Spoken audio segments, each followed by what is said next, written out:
Good morning. We'll call the meeting to order for the day. First item on our agenda is approval of the agenda for today. I'll move to a second.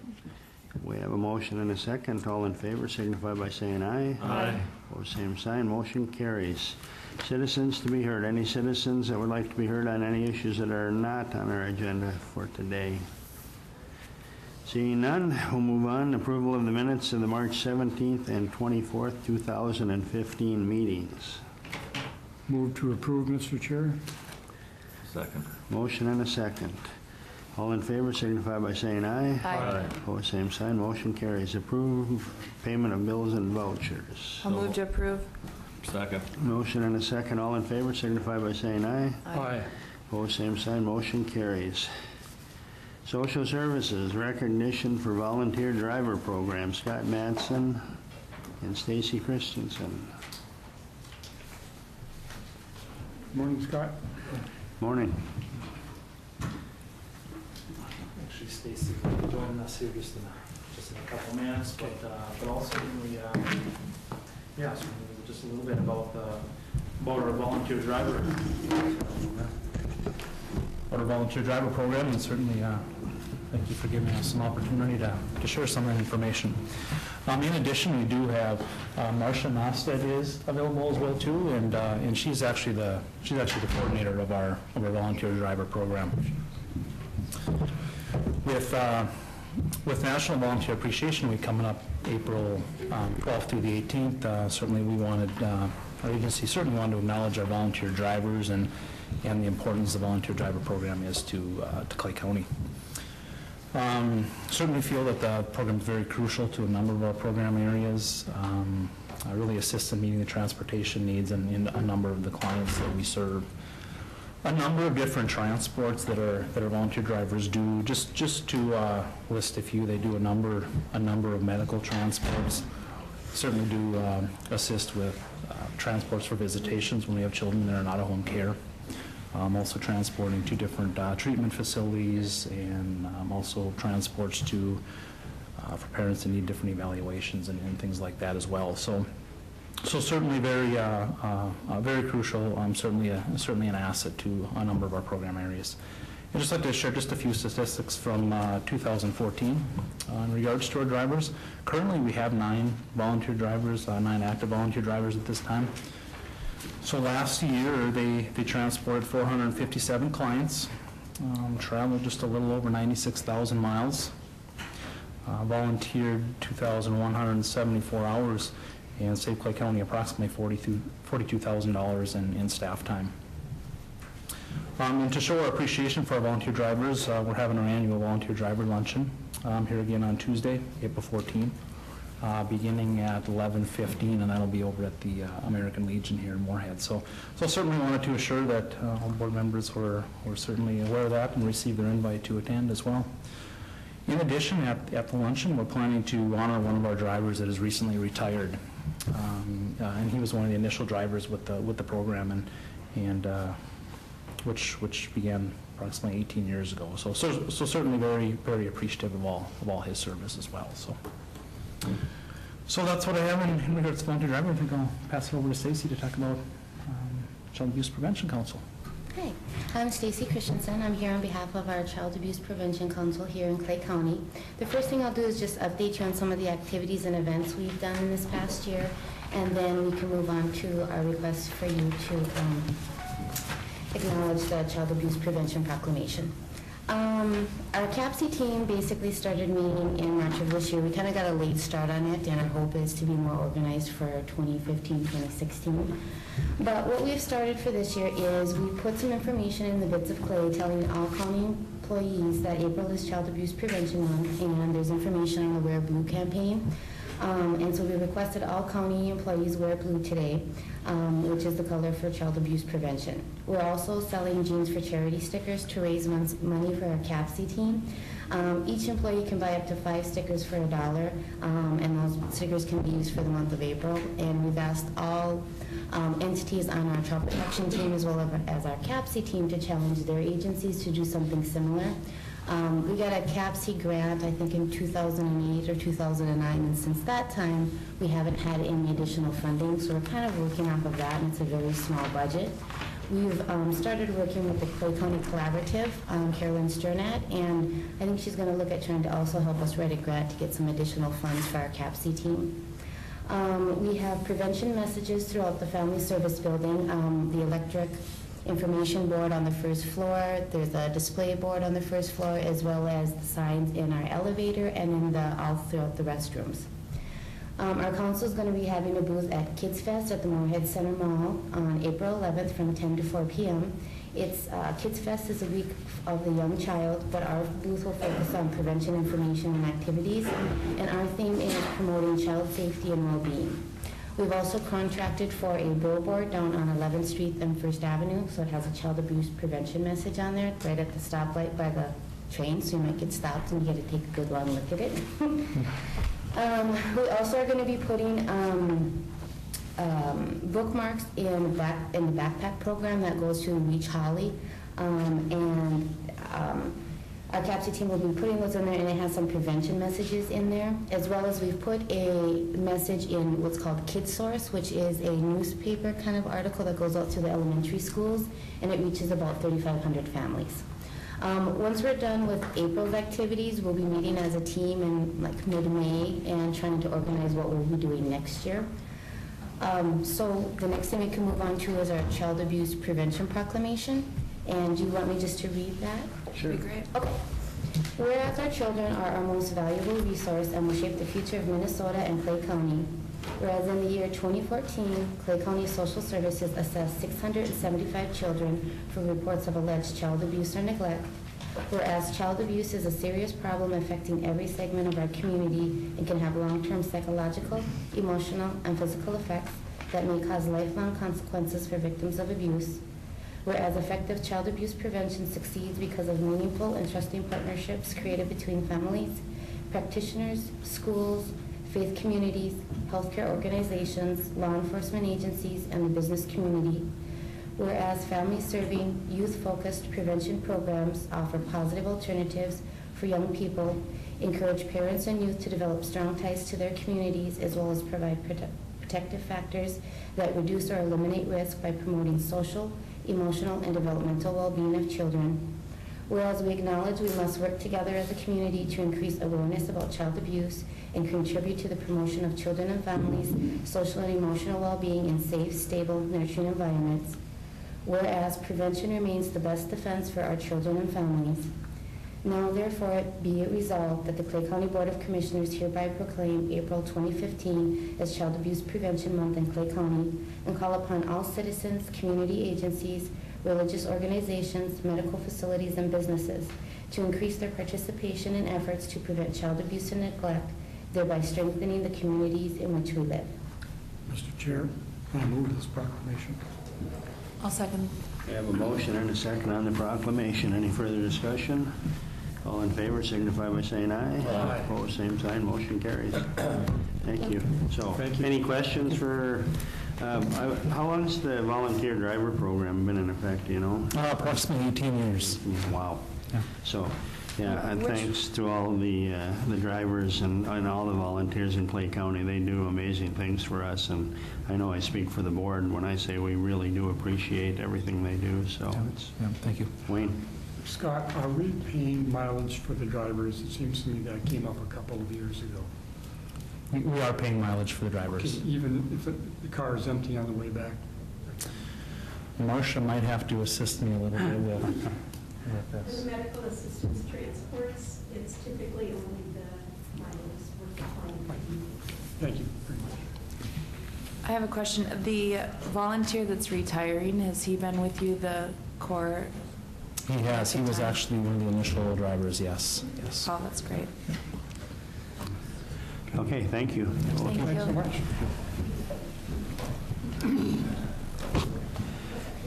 Okay, discussion, memorandum of understanding for participation and operating costs for the Red River Regional Dispatch. Yes, you are. My backup isn't here yet, so Good morning. Yeah, you can handle it. I have to log in here maybe.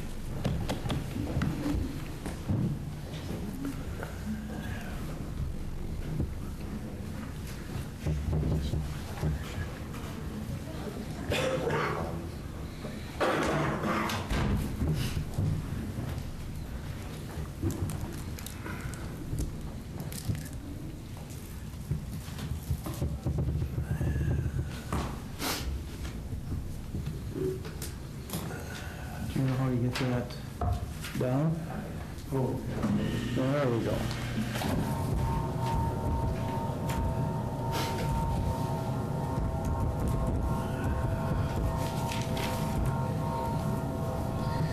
All right, let's see if I can fail on this attempt here.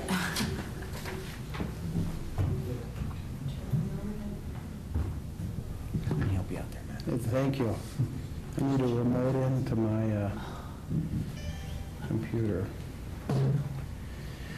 I'm going to talk about the dispatch fees with our records management system, but I'm sure nobody's seen it before, so how the CAD works, mobile. So I thought it would be a good place to start, just to show you what it looks like when we talk about it. Maybe.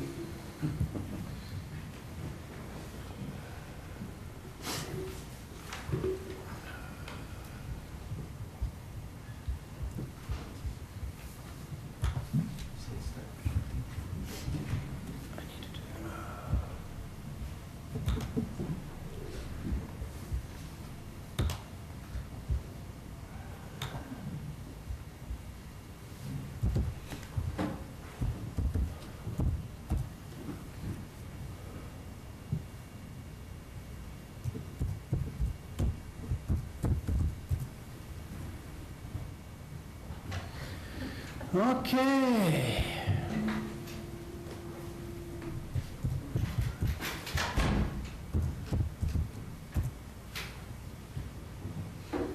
Well, they kicked me off the system.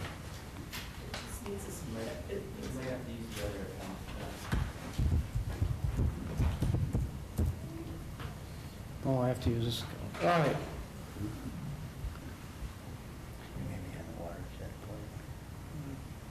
Yes.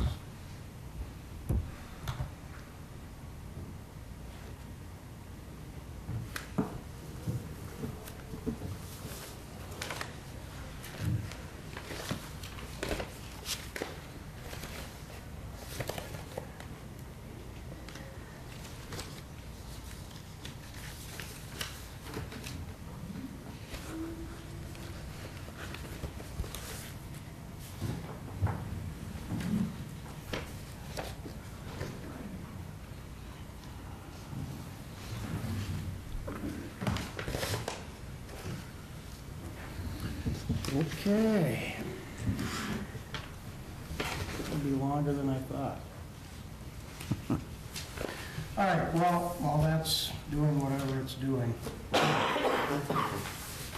I'll talk about the handout, the board agenda. So a little history. In 2001, there was a joint powers agreement between the cities of Fargo, Moorhead, and Cass and Clay counties to discuss having a joint dispatch center. We all remember that. If you can see, this is the original funding formula that's attached, and that was based off of Metricog. It's important to note later on as we go through this, Dilworth, the city of Dilworth is a part of Metricog during this time.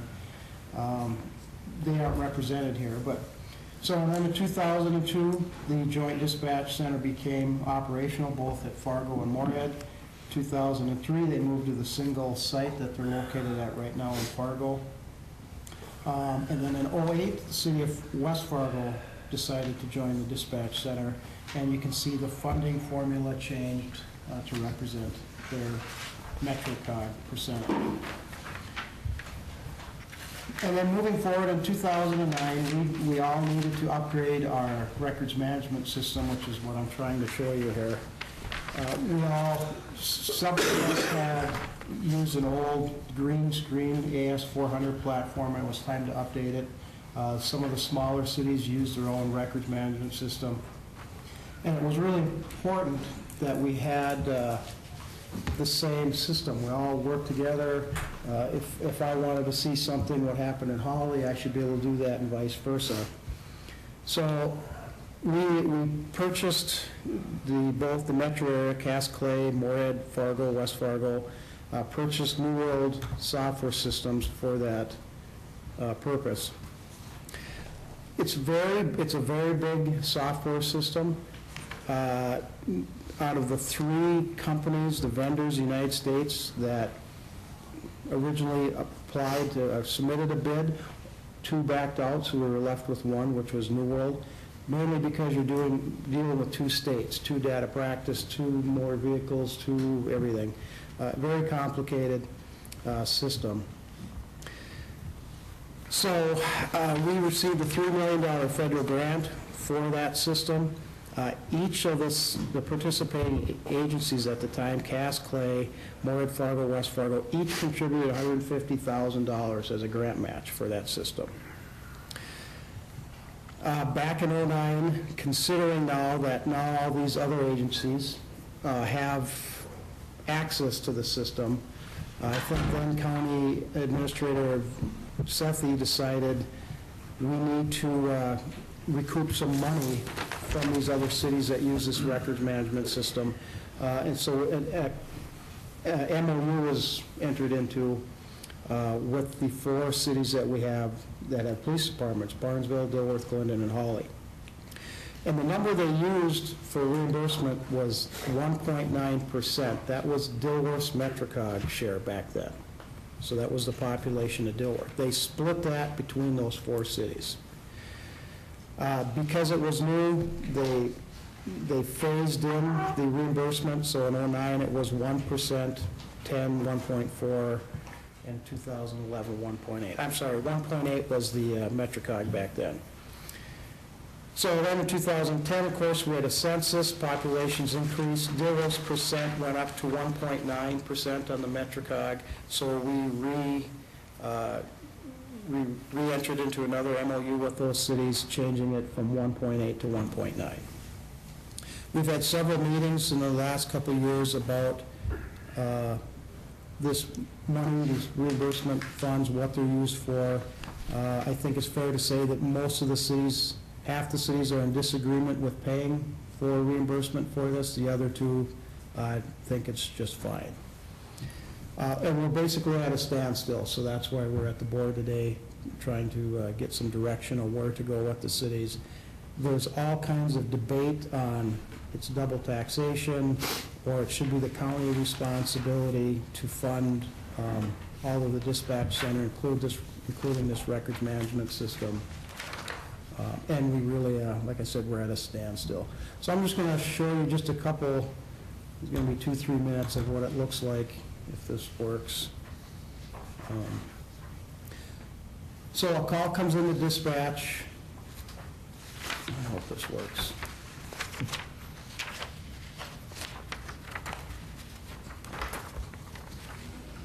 Yeah, it isn't. Okay, well, you're going to have to listen to me. So a call comes into dispatch. Somebody calls 911 on a traffic complaint, whatever the case may be. They sit at their computer and they type it into CAD, computer-aided dispatch. It then goes to mobile, so people in the cars with their MDCs or in my office, I have a screen up and I can show all the units. I can show all the fire units, police units in North Dakota, same thing in Minnesota. There's a map, I can see where the cars are and I can zoom in and out of the map. So I actually get the call on my screen. And I can see the ICR number, who's assigned to it. It shows up the address. I can drill in if there's a vehicle plate that was called in. I can see the plate. All that information dispatch is typing is on my screen. They're no longer radioing that. And back when I started, you're writing down stuff as you're driving, the Northwest 3rd quarter section of Tansentown, all that. So you can see it now on the screen. And so the deputies respond, they type in information, they can do a report on this information back at the station. And then it goes into this category right down here, which is LERMS, it's called. So that's the records management part of the software. Every department has to have a records management software. You have to have a file cabinet where you keep all this information on the calls and so forth. So that's what that is, and if I could get in there, I could have showed you, I could run a name, I could run my name, and I could see my history here since I've been in this area. If I've been involved in an accident, have arrest warrants, whatever, if there's an order for protection that needs to be served on me, maybe on the Fargo side, you can see all that stuff here. So it's important to note that if you have a police department, you need to have a records management system. You can't function without one. You need to have one. Through dispatch, they operate, they maintain, they support New World. So part of our dispatch bill that we pay every year is to support this software system that every police department needs, and fire departments use it as well. So when we talked about reimbursing for the dispatch center, the discussion continued a little further. Well, there's also radio systems involved in there, and the county should pay for the radio system. It's in the statute. That's true. In the statute, it does say that counties are responsible for the dispatch center. But it also says that counties can get into a local agreement with local agencies to fund the dispatch center on a cost share basis. So what we're here today is just to have some discussion. I apologize that I couldn't get this New World up, but as to where the sheriff's office or where the board would like to go forward with seeking reimbursement for these 4 cities that are in a county that use the dispatch center for not only radio traffic, but for this records management system. We need it. We think it's a great system. It doesn't come without its problems, but it's a great system now. When our detectives are checking in on somebody, we can see what happened with calls last night in all the cities. It's a great system to have. It supports our mission of public service here very well. And we need to, as I said, our discussions with those cities have basically stalled out, and we're just taking a little direction. And then just to take it one step further, as you can see on the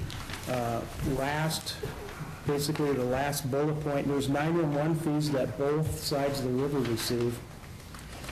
It's a little different, or it's a lot different in North Dakota. I have an updated agreement I need the chairman to sign today in reference to the joint dispatch center with the larger agencies, because Fargo and West Fargo, as you can see, their percentage changed to 0 because they just passed a referendum last year with their 911 fees, where Cass County receives all of their 911 fees, so they're going to pay for all of the North Dakota side of dispatch. So in North Dakota, as you can see, they charge $1.50 per cell phone service fee for 911 fees. Most of that goes to that local agency.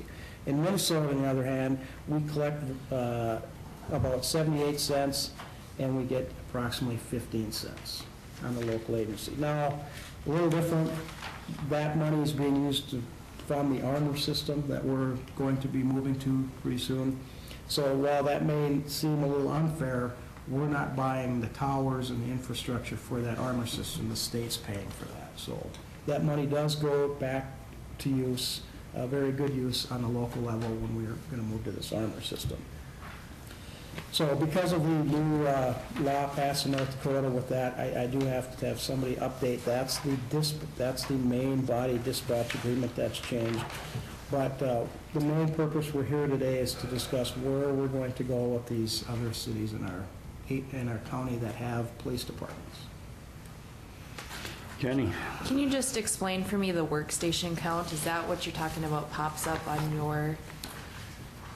This is a very complicated, Okay. cloudy subject, but Okay. so now we purchased this New World software system, and it has mobile and CAD and jail.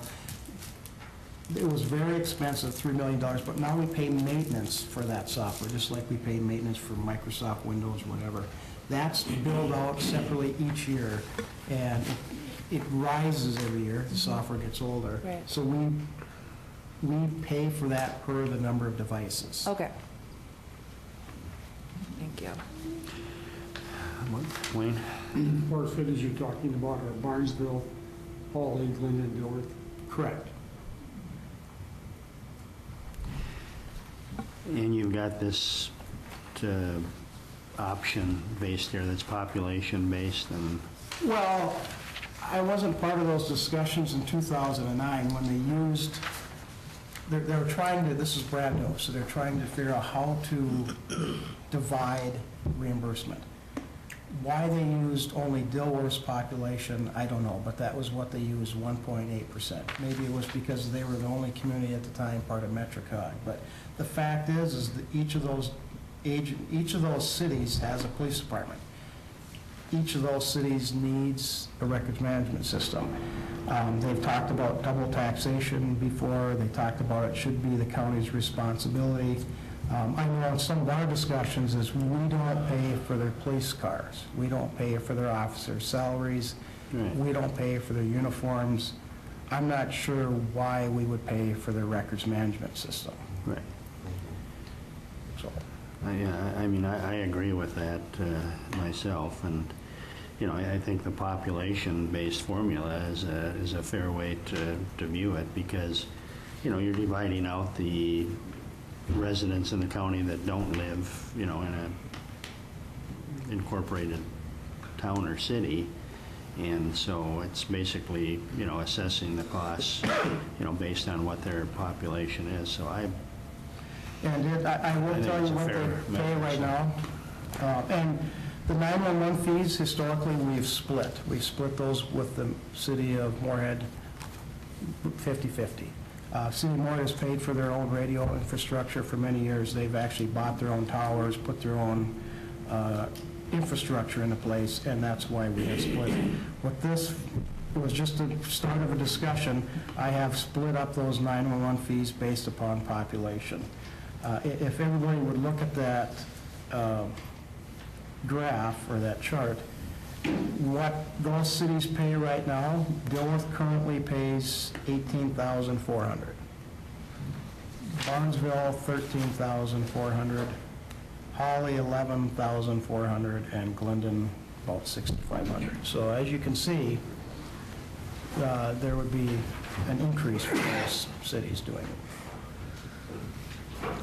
So you're telling us that half of the cities are in agreement, but there's a problem with the other? Well, I think that's fair to say. I think half of them in our, except we've had 3 or 4 meetings, believe that the dispatch center provides a good service, believes that that they need a records management system, and they're happy with how things are managed, run. I think there's 2 other ones that aren't quite so convinced. They want to use it, but they want us to pay for it. Well, Is that what I'm hearing? well, I think what the meetings was that they feel they're double taxed. You know, they feel they, as a county, they pay county taxes. So they feel the service should be provided to them as a county. And then they feel they're taxed again through the 911 thing, you know, so I think they feel they're double taxed on it, I think is what I got of it. But if they no longer paid, the county tax would just have to go up and they'd have to pay more. I'm right. So whether or not it's double tax, it's the same amount of money coming from 2 different places. Right. It's just that they're getting the services, but they feel as a county they should get them, whereas the rest of the county's not getting them, so. Well, right, and again, I mean, the rest of the county, excuse me, the rest of the county's getting them because they're county. We're covered as Well, county. anything out of the city limits is our responsibility. Right, Like Sabin doesn't have a police department, they're our responsibility. right. But they have their separate police service, so they need a radio service, and Right. we're providing that for them.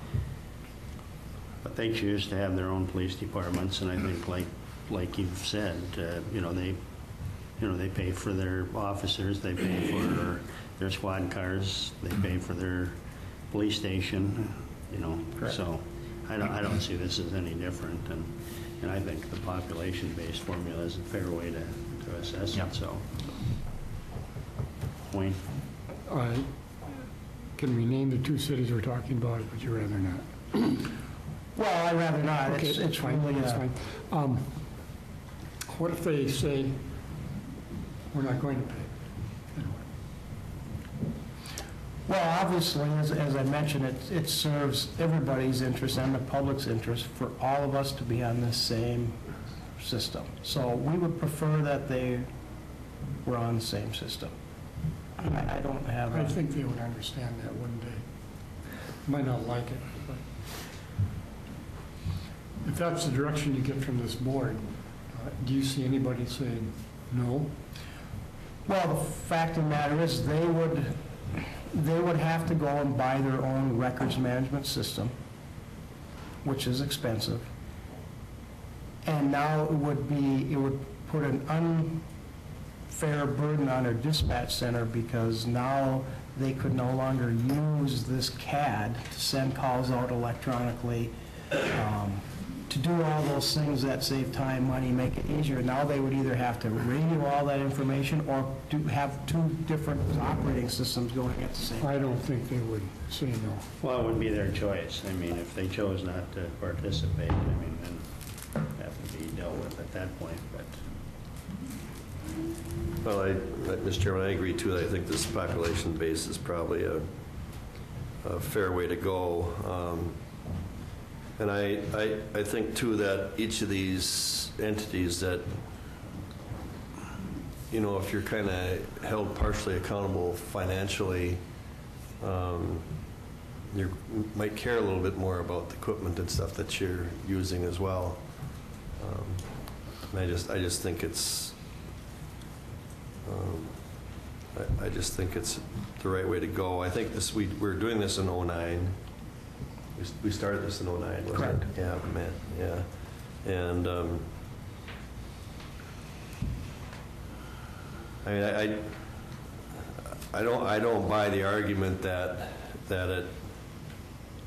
it's being double taxed. I don't buy that argument. That's what their argument is. Yeah, but if they weren't putting any more money in, we would have to put more money in and just charge them more. And I believe that one of the cities would be fine with that. However, it goes back to then, what don't we pay for? So do we include their building and their officer salaries? And and it's different. We've had a lot of discussion. Unfortunately, it goes back to who helps who. And we all work very well, both the agencies, we back each other up. We depend on those small cities to help us out. They depend on us to help each other out. But those cities that have a police department have a whole lot, those citizens have a lot better response time generally, because you have one officer working a small area, where I may have a deputy driving by my house once a week because it's the size of the area that person is responsible for, where that might not be the case in the city of Dilworth, for example.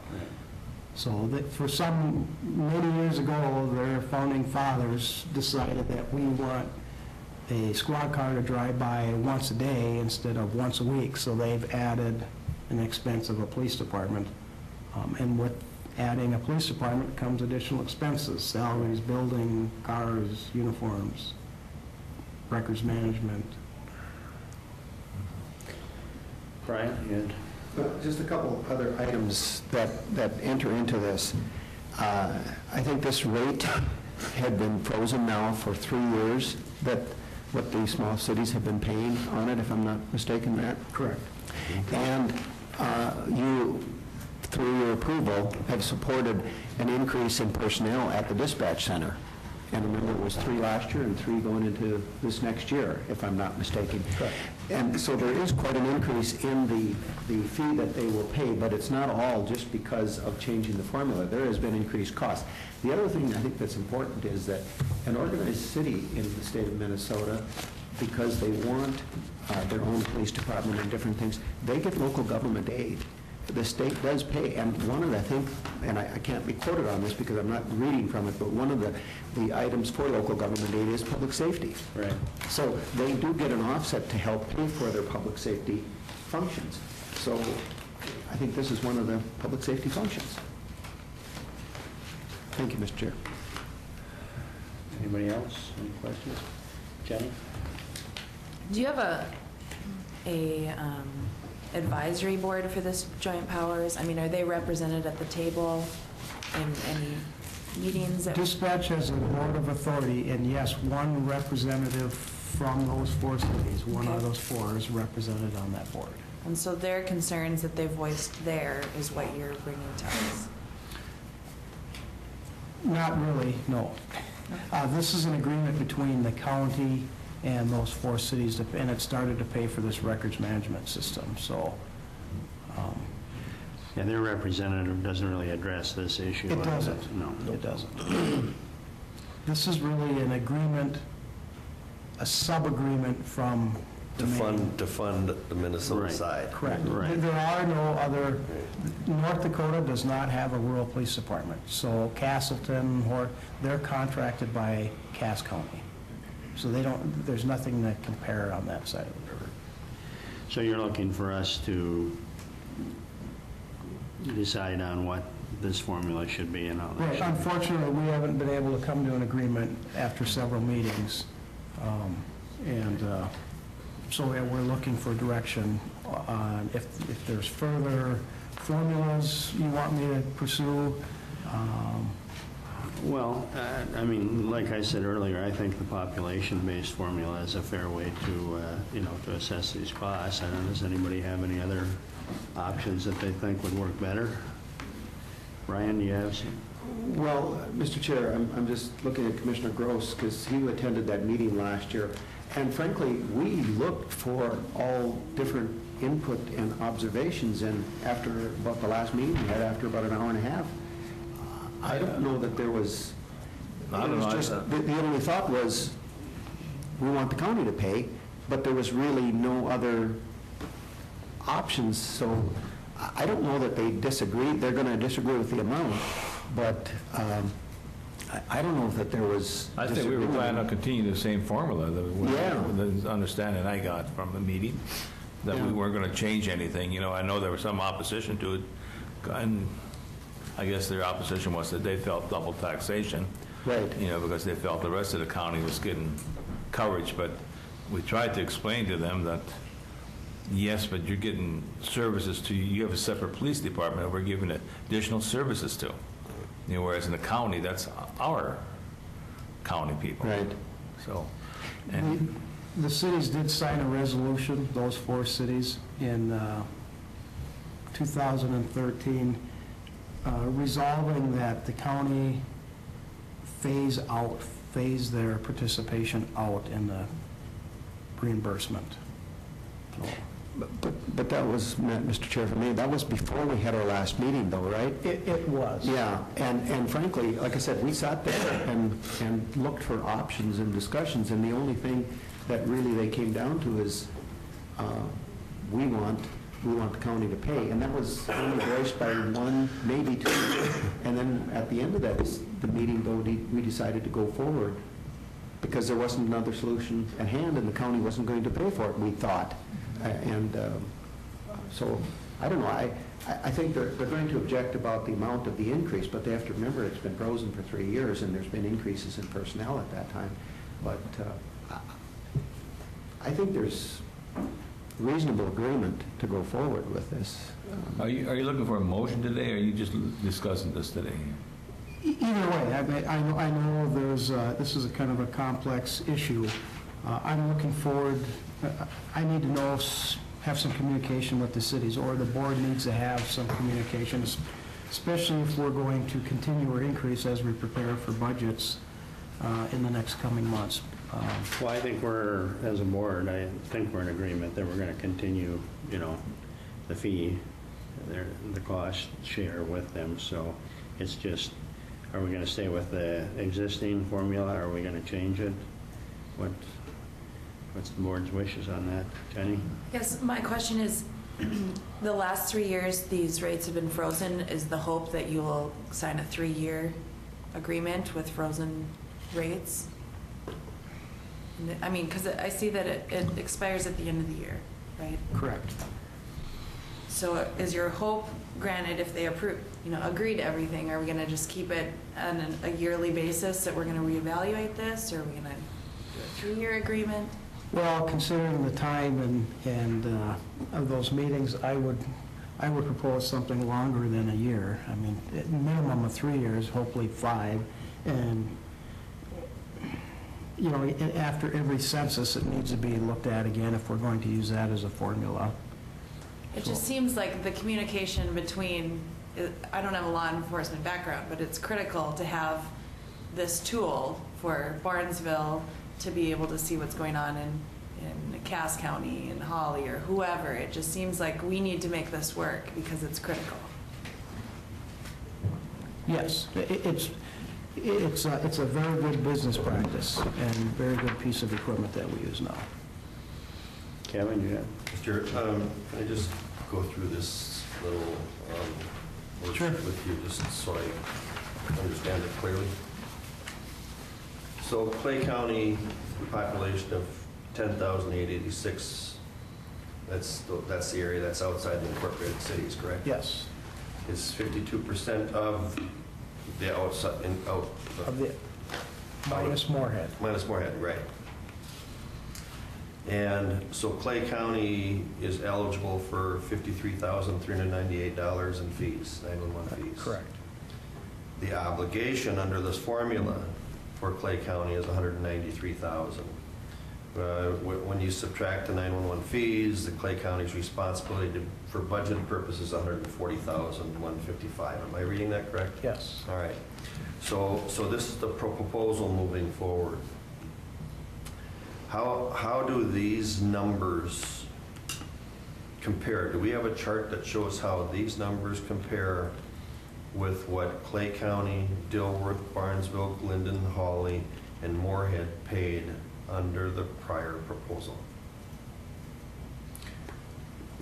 Do we know what difference this formula is doing to change Yeah, I wrote the those- last 3 year? I wrote just on the city's portion right there. Just What they to- were? To show, right. So you're saying that prior to this, Dilworth had $18,468 Correct. that they paid, Yes, and now we're asking Per them to year. pay 51. yes. Okay. And that 18,000 does not reflect 911 fees. Remember, we took those 911 fees, half went to the county, half went to the city of Moorhead.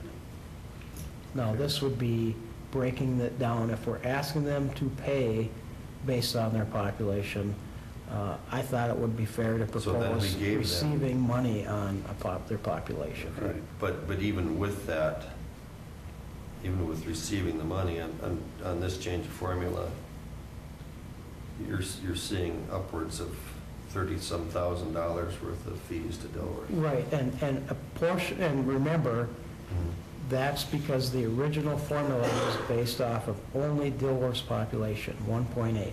I see, okay. That's that's the big factor, and the other is it's been stagnant. So when there's been increases in dispatch operating budgets, that's never been included. Then the other piece to this that I think we need to try to find some fairness here in all this. And then when I see that kind of a increase to Dilworth, what was the county's? Do you recall what Clay County's was? It's about $20,000 less, $30,000 less, if I remember right. So under the current format, we would be paying $20,000 less than what we did before? Right. Okay. Okay. And then, Brian, you raised a very interesting point. Oh, sure. Brian, you raised a very interesting point when you said that over time, we've also agreed to increase staffing at the regional dispatch center. And that doesn't come for free, right? No, it doesn't. You know, and so part of why any one entity might go from $20,000 to something higher than 20, just the fact that the increased costs of maintaining it would require that.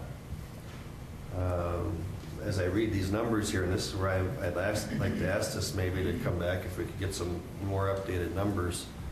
I'd have real heartburn too if I was Dilworth right now after what I just saw. Seeing going from 20,000 to 50,000. That's Significant. That's significant. And then Big Brother over here is went down 20.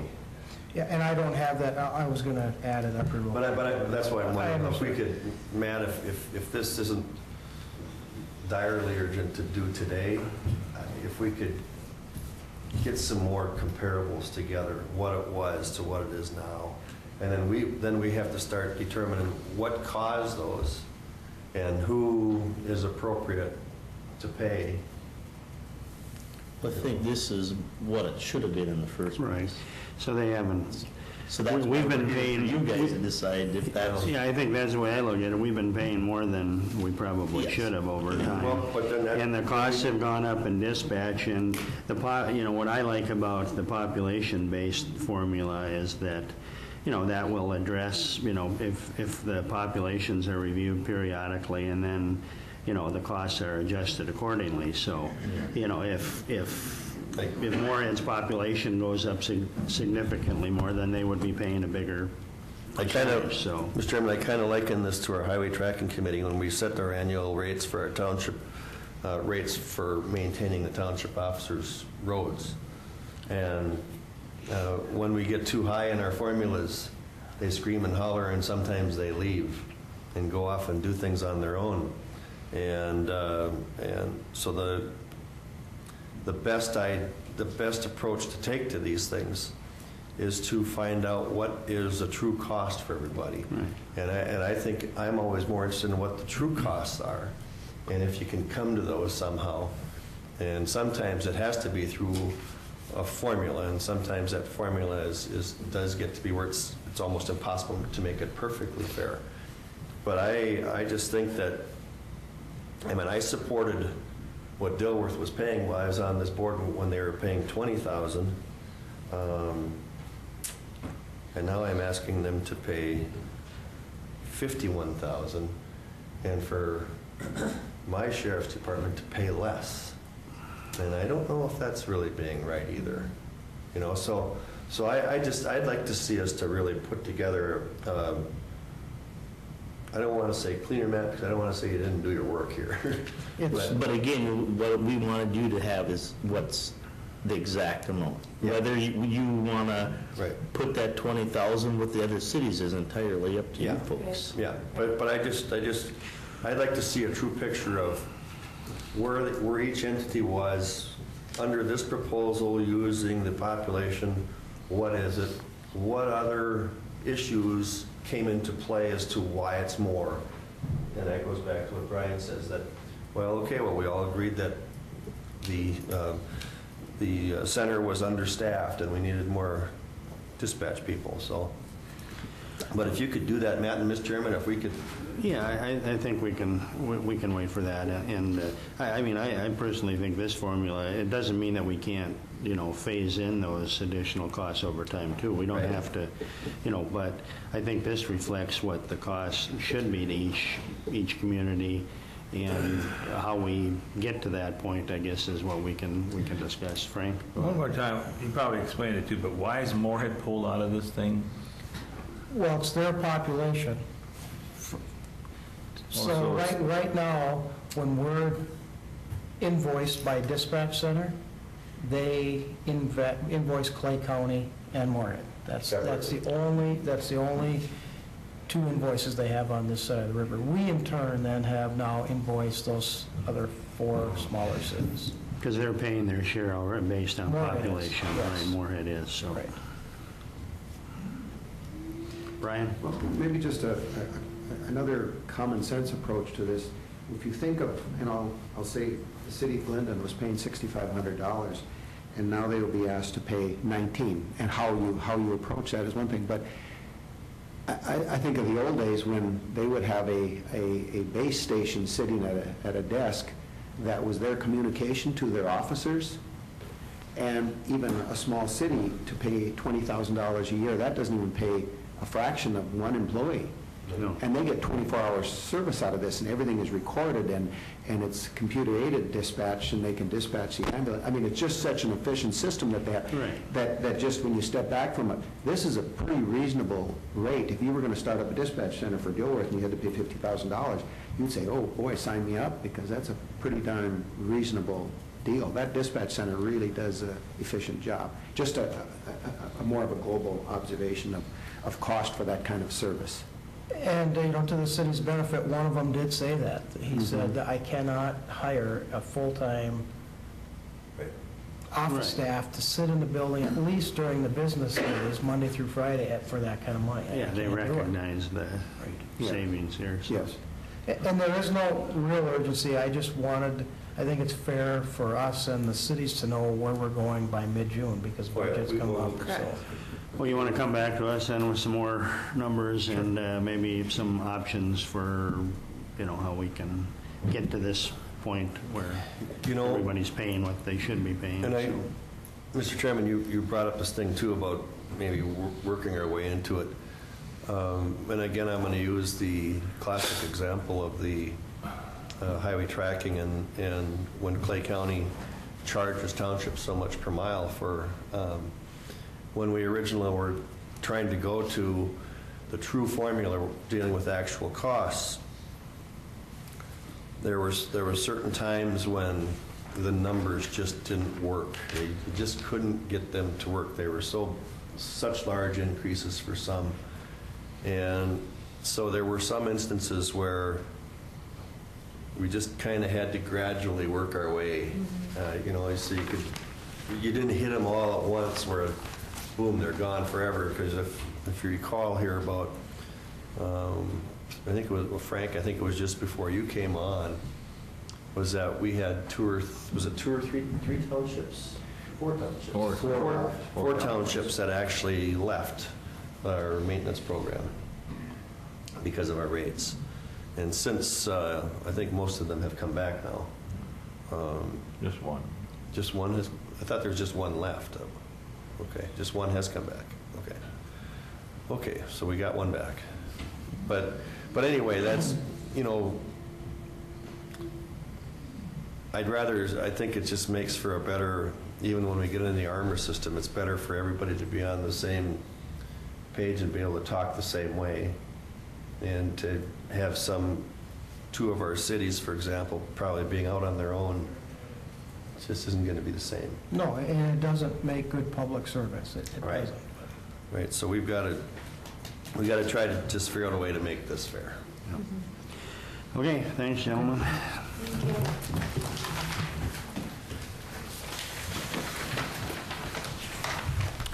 Steve, you want to come up? We've got a request to fill full-time juvenile counselor positions by Central Regional Juvenile Detention Center. Good morning. Good morning. We recently had a resignation in our non-secure program, and we're currently in the midst of our busiest stretch that we've had in the history of 17 and a half years of our non-secure program. So, we would be requesting that we be allowed to fill that position.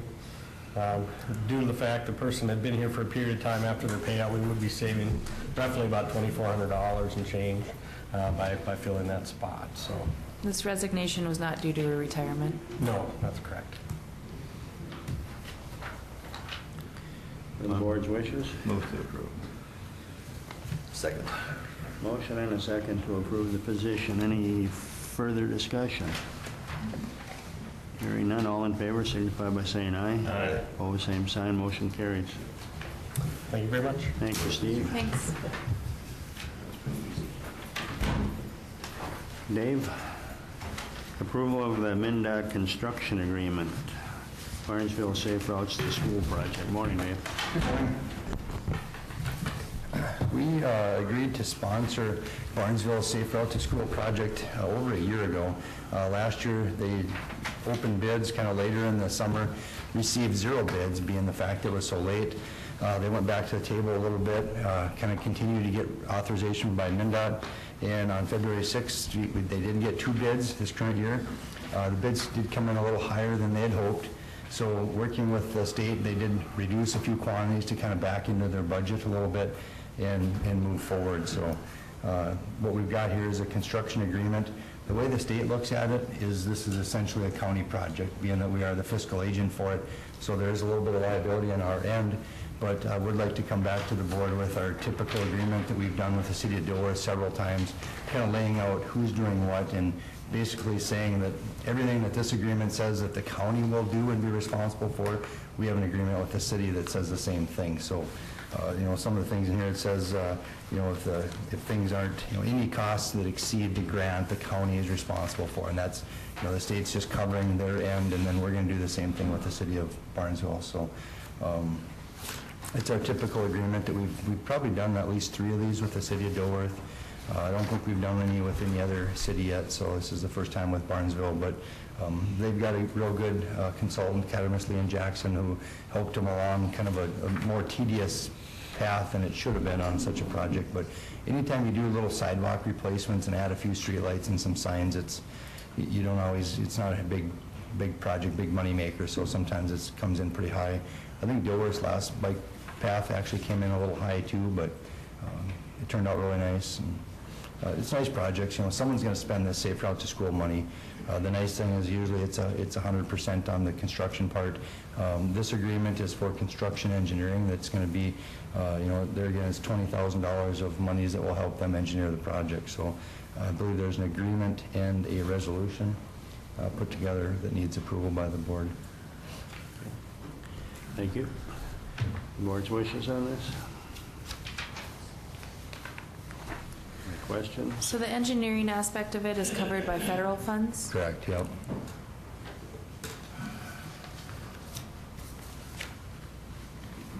Well, I think it's a vital project, and I've heard great things about what you did in Dilworth, and so I'll move to approve the agreement. Do you need the resolution? Correct, yeah, Well, agreement. move to approve the resolution. Second. We have a motion and a second. Any further discussion? Is Linden doing something like this too? We're applied for we should know on that real shortly. We've been kind of waiting to hear from them, but we did apply for the same type of a grant, Safe Routes to School grant. So. Yeah. Okay. And that's kind of a cooperative deal. The county actually applied on behalf, I think, of the city as a kind of a partnership on that. So we're in on that together. It's on our County Road 117. So boy, I hope we hear pretty soon on that. Okay. Okay. Want to tell us about your bid opening? Yeah, we're going to go through that. Okay, you still got to go through it? Yeah, Okay. at our heavy tracking, and then a week from today, we'll bring in the numbers. Okay. So they actually turned in really good, I guess. Good. But yeah. Thank you. Okay, we got a motion. All in favor of the motion signify by saying aye. Aye. Opposed, same sign. Motion carries. Thanks, Dave. Okay, next on the agenda, interviews with candidates for appointment, reappointment of the Wild Rice Watershed District Manager positions. Okay.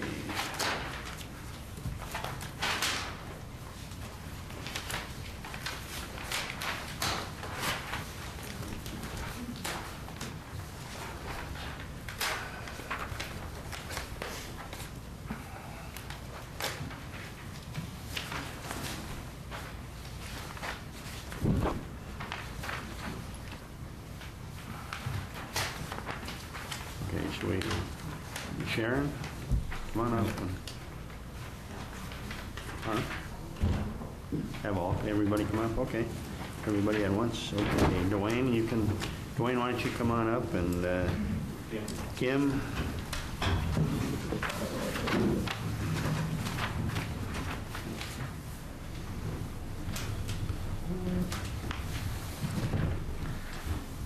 Good morning.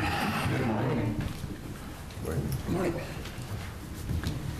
Well, thank you all for being here and for applying, and we do appreciate that, and reapplying. So we've got a series of questions that each of you can answer, and the first question is, maybe we'll start with Dwayne. You can, what experience would you bring to the Board of Managers of the Wild Rice Watershed District? I guess I've farmed and lived in the community and been on the watershed board for six years. Okay. Kim? I had several years of farming throughout my life, and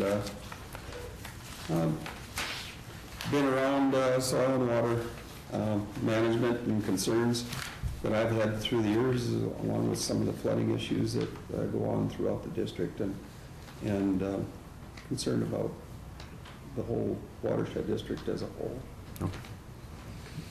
Sharon? I've lived on a farm all my life, and in my job, I've traveled all over the state of North Dakota, much of Minnesota, and so I see water all year long. And I just am very interested in it and what can be done about maybe some of the flooding. Any board member have any follow-up questions on that, on their experience? Everybody's going to be pretty easy on you, it looks like, so. Okay, Dwayne, why do you want to be a watershed manager or to be reappointed in your case, so?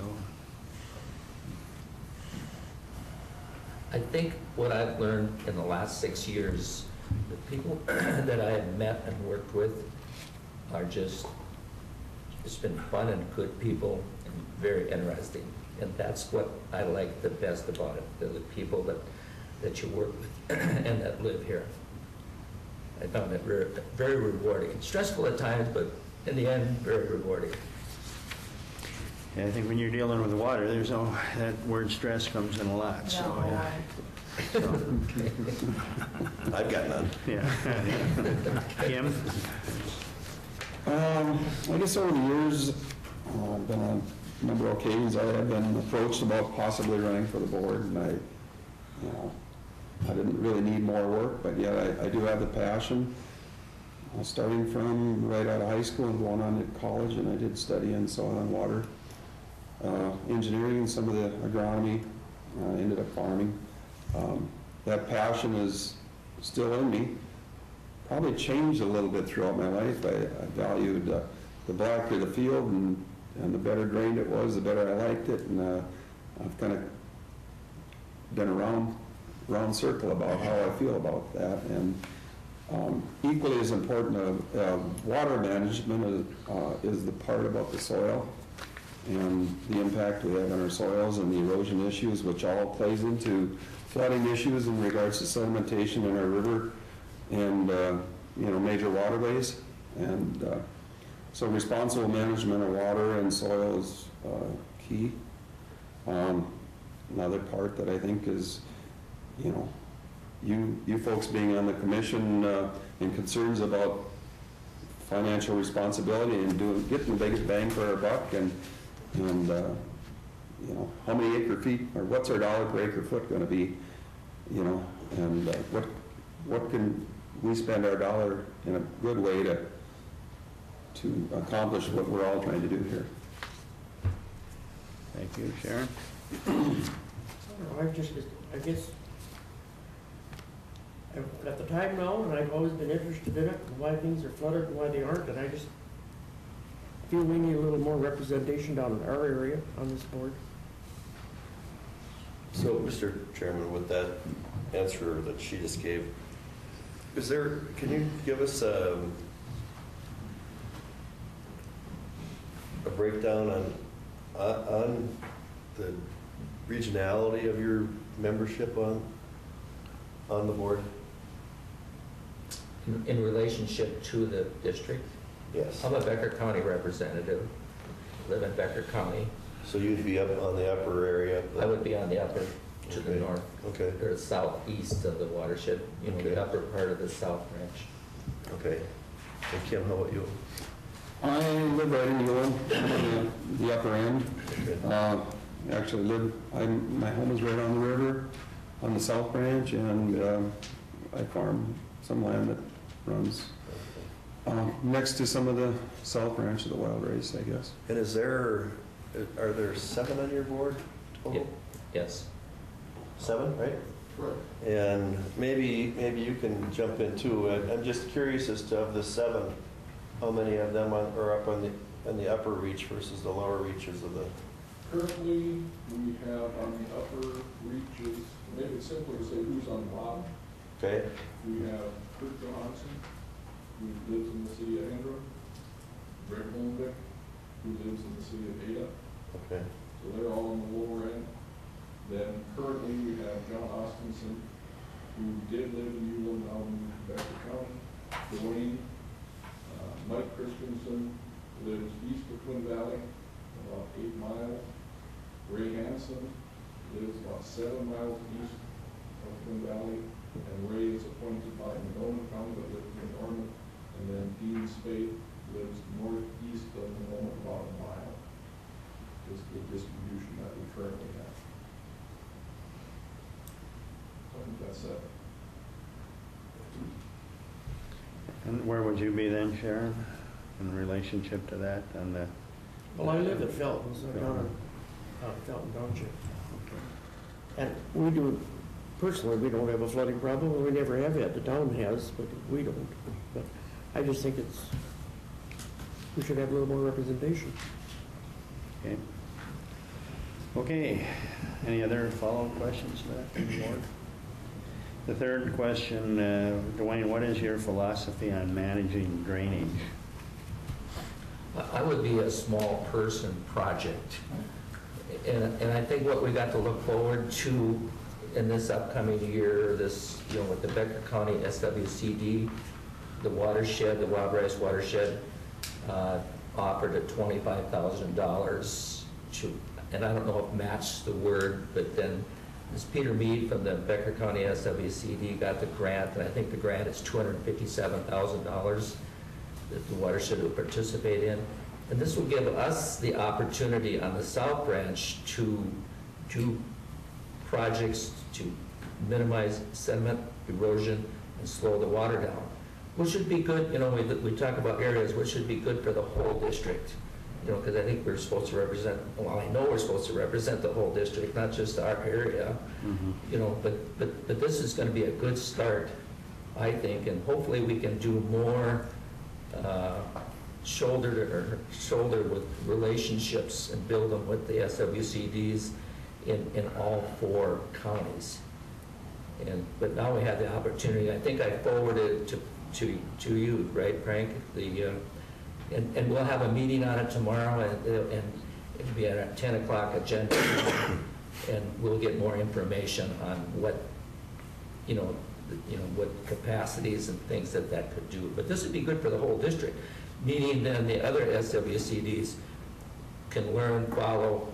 They can't participate. This particular grant is just for the Becker County part of the South Branch. But this Peter Mead is apparently a very good grant writer. I think he got the #1 grant for the Buffalo and the #9 grant for the Wild Rice. Okay. Kim, how about your philosophy on managing drainage? I think it's a problem we all share in. I look throughout the district, and I think it's got to be applied. Some kind of controls throughout the watershed district. Definitely got to be, on the upper end. We've got some issues to address there. And one of the concerns I want to bring out that I see, and I think back primarily to the flood of 2002, the flooding on both the South Branch and the main stem of the Wild Rice. If you go up on Google Earth and go back to 2002 and see what happened with those channels, it just ripped them apart. And some of the meandering, winding river that we knew all of a sudden were blue straight. And of course that also shared in some of the sedimentation issues I talked about. When you get to the land flattens out and the water slows down, and we've got sediment issues. So again, it's a region-wide, but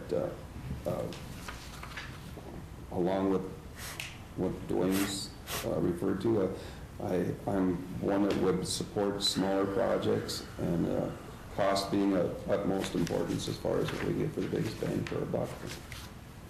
Okay. Thank you. Sharon, how about your philosophy on managing I drainage? agree with that. I mean, we should go with the smaller, keep the cost down, but I do think the sediment is terrible down, the further down you get our way, the more sediment we've got, because when it gets down that far, it doesn't drop anymore. Okay. Okay, Dwayne, if you had experiences with watershed boards in the past, how would that affect your service as a watershed manager? Positive, negative? Well, I sure hope it would be positive. You should learn as you go along, and you continue to keep learning.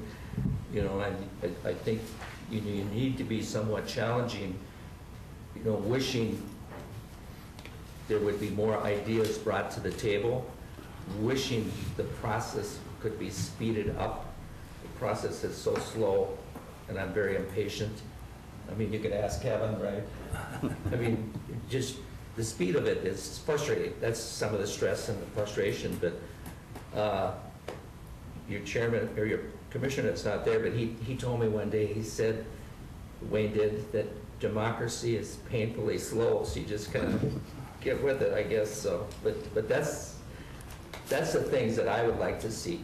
I mean, in each of these these two candidates, I think would, I mean, they say what they think, and they got good thoughts, and I think that's important, because if you don't share your ideas, I mean, you can't learn anything unless you kind of challenge a little bit. And if you challenge them, you're going to learn something back again. If somebody disagrees with you, you're going to learn something back. And I think that's good. Thank you. Kim, have you had experiences with watershed boards in the past, and how would that affect your service as a manager? Positive, negative? Well, I haven't necessarily served on the watershed board, I guess, but, you know, we've had some things that concerned us, you know, in years back, and all of a sudden, you know, realized the impact it was having on us, and didn't necessarily always agree with what was going on, and so it created an interest, and kind of continued along that line, and at least kind of try to follow what's been going on, and through what I've learned from those experiences, I guess I'm kind of a believer in smaller concepts or projects, and you know, tiered steps throughout the district, and again, get back to the upper elevations, I guess, you know, that's primarily where a lot of it's got to start, and so I'm very sympathetic to the people down here on the lower levels as far as how to approach it, I guess. Okay, thank you. Sharon, have you had experience with watershed boards in the past, and how would that affect your service as a watershed manager, positive or negative? Nope, I haven't had any real experience with watershed boards, but I'm willing to learn. I have a question. First of all, thanks for volunteering to serve on the watershed, and thanks for your service. I know sometimes water management is not always the most fun position to be put in, but it's good work. Part of my question is the county commission has people in districts, and I represent the southern part of the district, and so Kevin has his own. But my question is, how will you continue, or if appointed, to represent your district while also serving the watershed as a whole? I realize that there are small projects in different areas, but you still need to advocate for other areas. So how do you see yourself doing that if put in the position? I think it's important for me to make sure that the people in the district are up to speed on what's happening. Mm-hmm. So no one's blindsided, you know, caught off guard. And I think, I mean, I know people from Halstead. I mean, I'm fortunate that I know so many people. I mean, it's because what I said earlier, I like the people. Mm-hmm. You know, so we can communicate and do this. I mean, I don't know if I'm getting off subject here a little bit. No, that's okay. But we can do things in all areas of the district to benefit the whole district. Mm-hmm. My thoughts, I guess, you know, go back to a larger project that probably stirred the interest up in our area some time ago. One of the real benefits I saw that evolved out of that whole issue was it brought the people on the higher elevations together with the people on the lower levels. We began being, you know, communicating and having meetings and attending meetings together, and pretty soon, we were having coffee afterwards, and we became good friends. And, our ultimate goal was, we've got an issue here, and we all got to work together, and we're all sharing this problem. And another part that I feel like, when you ask about representing my part of the district, been around, long enough and pretty acquainted with a pretty large area, especially in the South Branch. But in that respect, I do have a pretty good understanding of the topography of the area and the elevations. The LiDAR that's available now online is just a huge tool, I think, and we as individuals can use that as a tool and any ideas we might have. And so I guess, I suppose I'm from the upper end, but I'm sympathetic to the whole problem.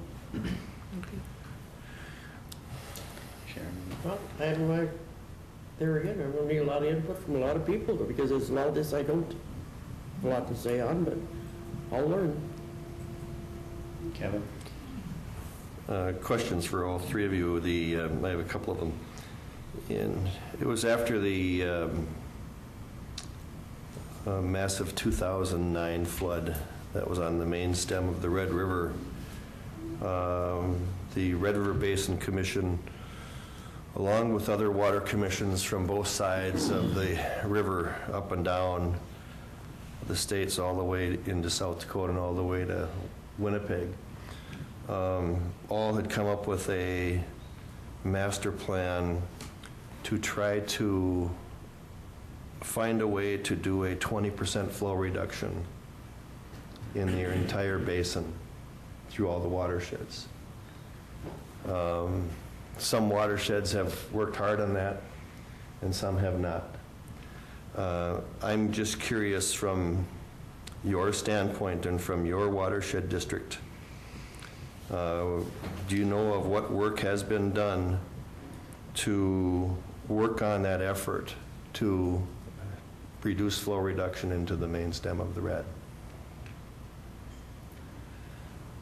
The project that we have as a watershed, we have the Gooseberry Marsh, which is in the, shall I say, the planning or the permitting stages, and it's getting closer. It's a wetland restoration project, which should be quite easy to get done, with keeping the costs down, like what we've all talked about, for mitigation for wetland. I don't think we'll get any groundwork done this year. The other one that we're working on is the one west of Gary, Green Meadow, and that's probably similar, meaning the process and the steps. And I think this one's done more methodically, procedurally, and with the DNR, Henry Van Hoffelen, Chuck Fritz, those two are the kind of the coordinators of that, and they both bring a lot to the table. Those two persons could bring and find any particular spot in our district with that LiDAR, and Chuck Fritz is the LiDAR technology guy, and Henry is a DNR guy that knows what's permittable. But I think to speed up the process, they could bring some of these ideas a little bit further along before we have project team meetings. And we were all, the sedimentation and we'll go back to the sedimentation pot, the restrictions, we do some, and my oldest son farms on the Buffalo side too, and I know they've done a bunch of them around the Stinking Lake. I think I mentioned that before. But those are the type things that can be done all through the whole district again. And they are farmer friendly, and that's why I put so much emphasis on the SWCDs. They're farmer friendly. They just have that relationship of working together, and that's why we need to rub shoulders more with them and do things together. Okay. I guess, Kevin, I'm aware of the project that Dwayne's, two projects that Dwayne brought up here. On the Red River Basin aspect, I'm aware of the one down, and pardon me, I don't remember the name of the project, but the one down south of Wapaton. I think it joins the Boydie Sioux up in there, you know, and a pretty large project. Ottawa. Yeah, North Ottawa project. North Ottawa, yeah, that's what it is, but apparently it's been a quite successful and been a long process to get there.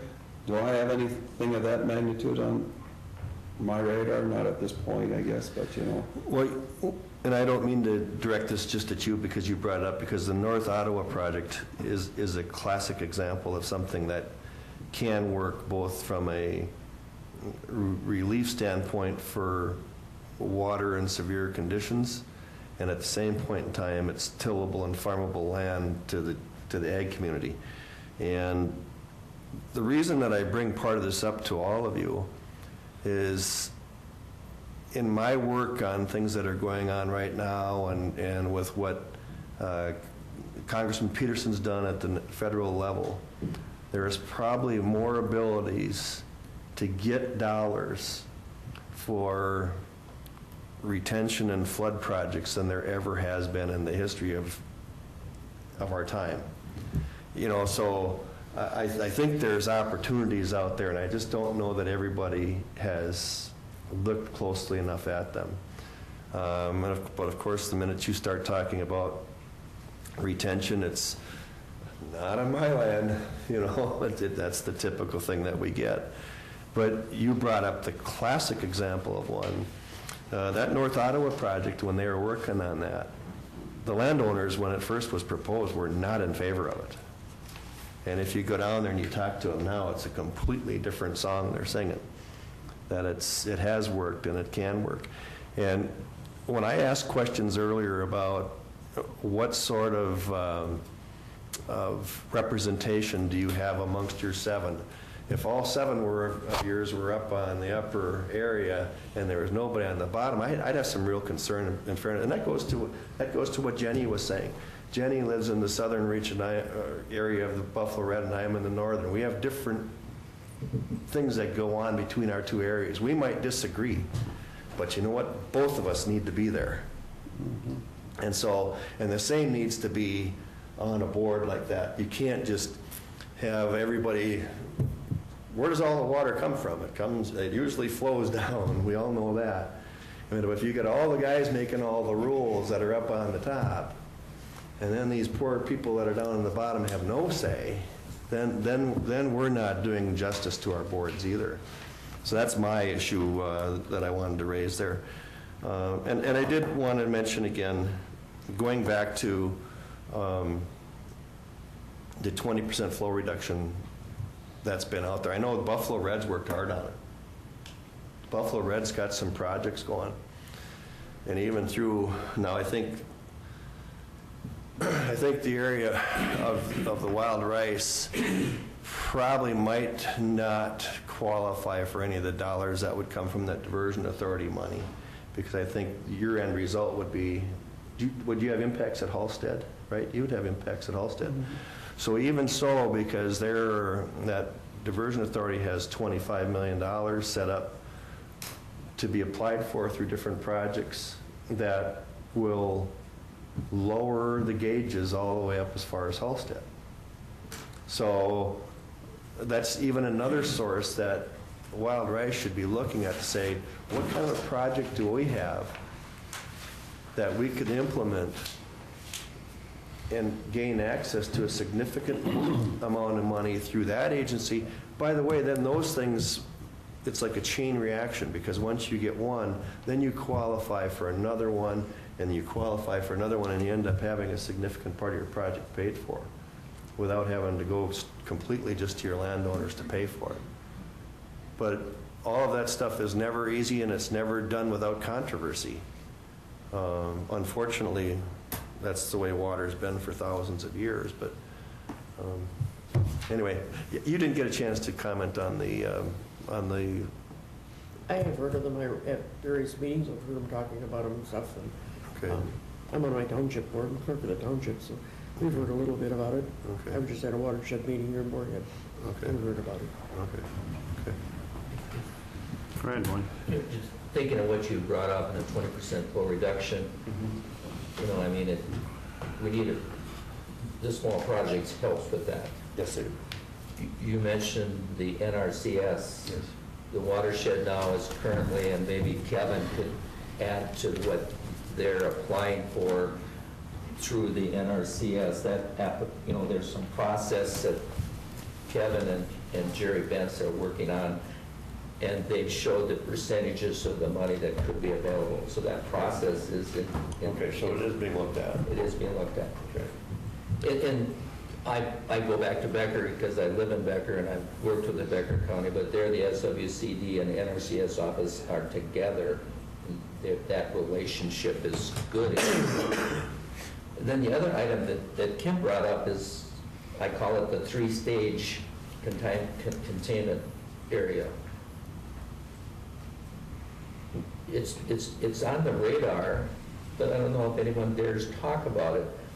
In my opinion, it would be the Borup site, because topography is key, but then we got the issues not in my backyard, so as a board member, and I'm not very, I'm pretty forward, you know, but I mean, that's an area where that particular type control, there's, you know, structure could be used.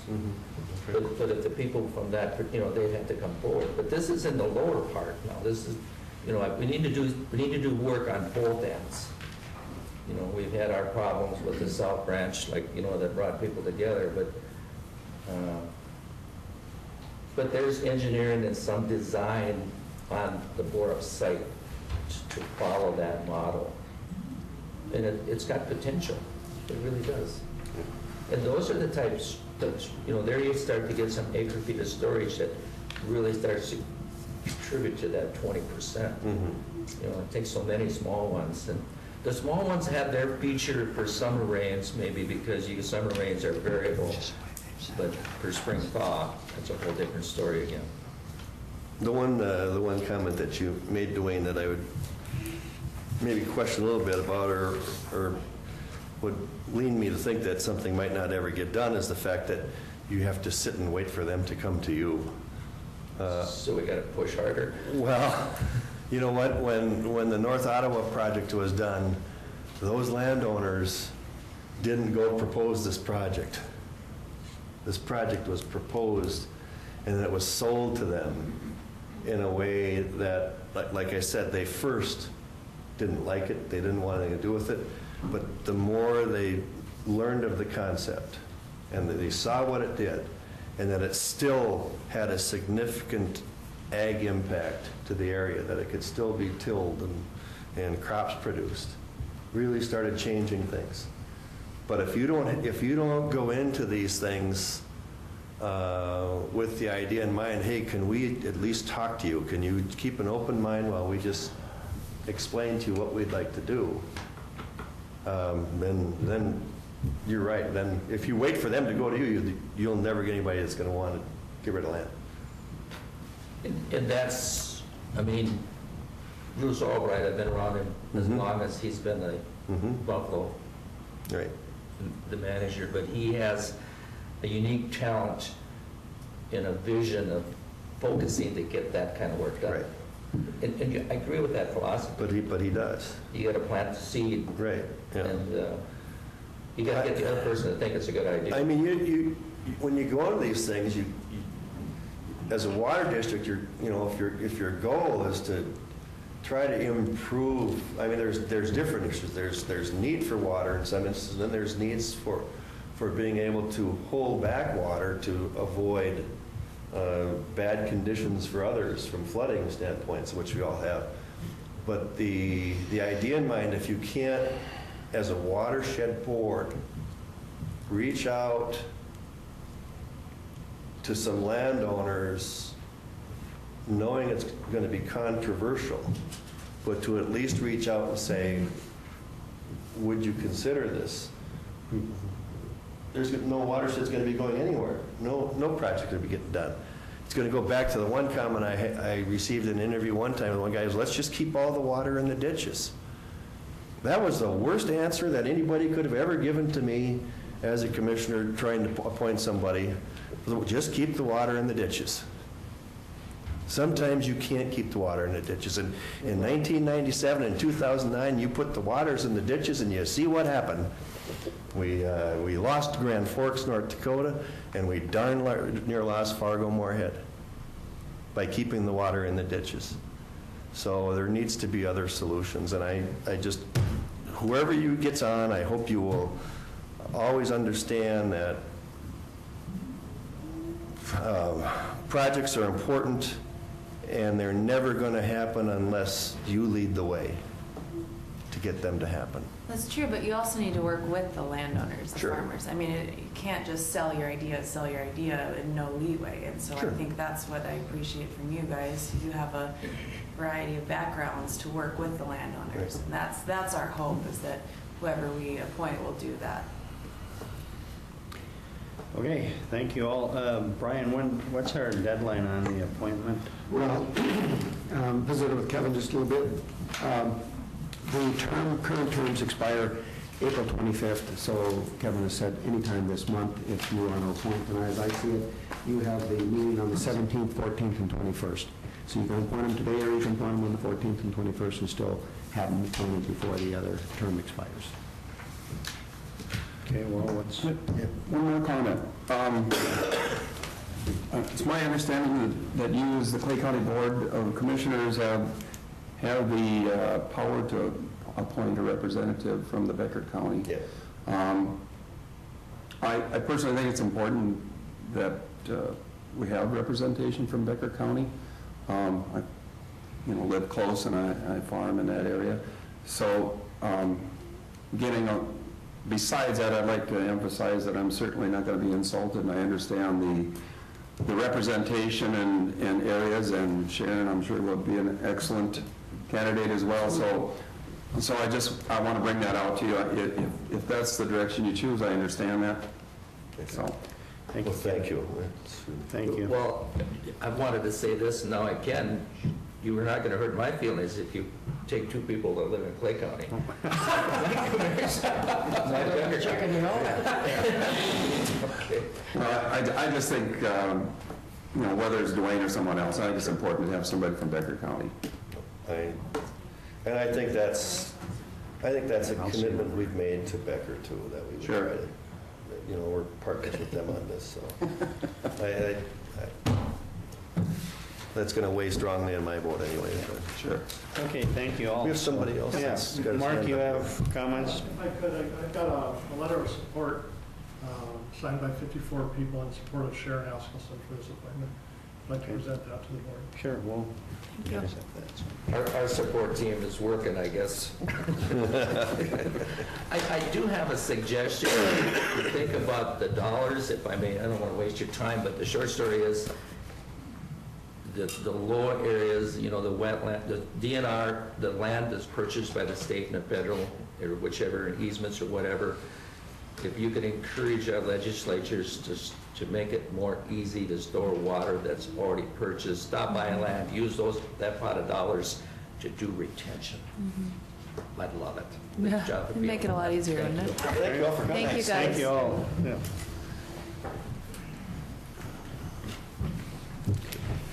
Okay, what is the board's wishes on this here? If you want to take a look at that, right? You want to make an appointment today, or you want to hold off? Or? Let's maybe wait until Commissioner Ingersoll is here next week, if that's I'll be okay. gone with next you. week. Oh, So. never mind. Okay. We need to make an appointment by the 25th of April. What's the date today? Whatever, 21st to make an appointment. Oh, so we could wait till the 21st. and do Okay, it, so. well, we could. I guess, Go ahead. If you want me to come back down for that meeting, I'm more than glad to come back down. can I just ask you one more thing right now? So, of the 7, Yep.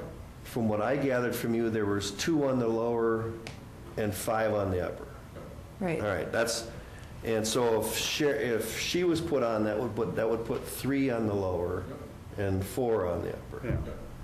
I think that may be a better. Which I think is important. I Yeah. think they're all good candidates. Yeah, and I think even the one in the middle, he seemed to Understand. be satisfied. Yeah, he seemed to be satisfied You know, so if you guys wanted to do it today, I would. That's fine. Okay, are you okay to do it today? Okay, then I would move that we appoint Dwayne Erickson and Sharon Askelson to the Wild Rice Watershed District Board. We have a motion. Do we have a second? I'll second that.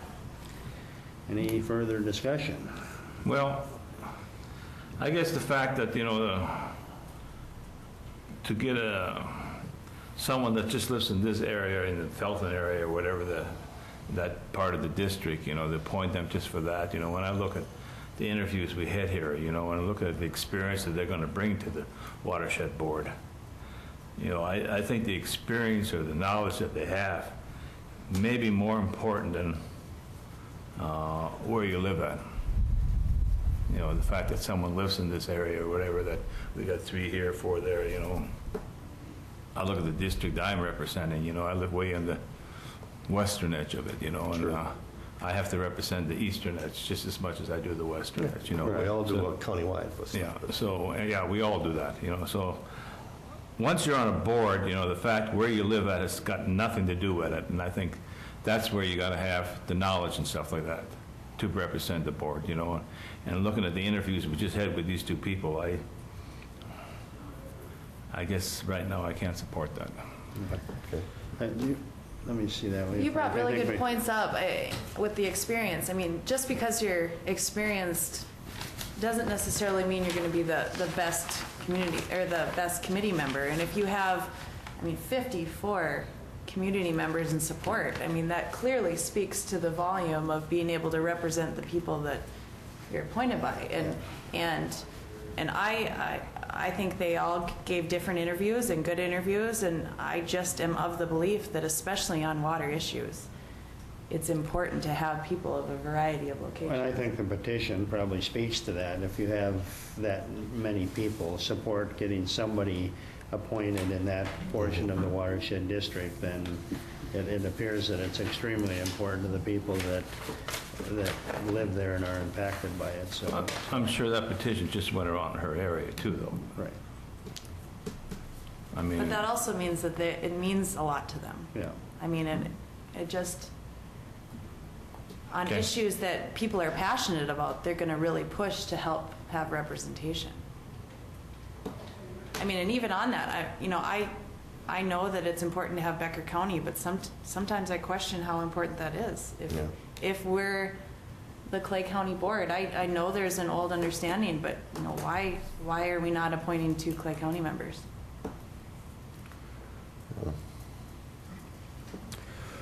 Okay, we've got a motion and a second, and is there any further discussion on that motion?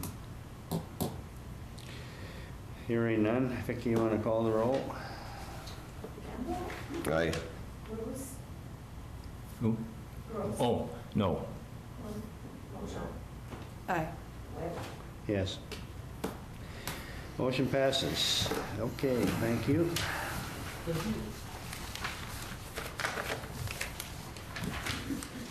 Okay, let's see. You want to take a break, or you want to just keep going?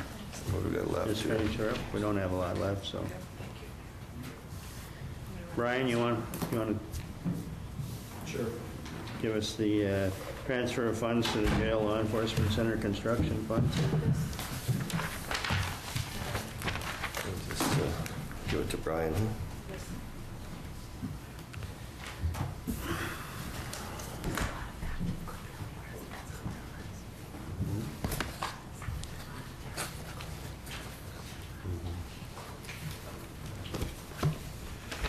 Good morning, Mr. Chairman, Commissioners. Good morning. What you have before you today is during the budgeting process and during the financial discussions of financing a jail law enforcement project, the county board has passed a couple of resolutions with the intent of doing some set-aside dollars. And I think it was at one of these meetings, the question was asked, had a fund been set up yet? And we said no, but Lori has set one up. Our auditor treasurer has set one up. And she set up a fund. She hasn't put any money into it because that's what, she isn't going to do that. Do you guys direct that?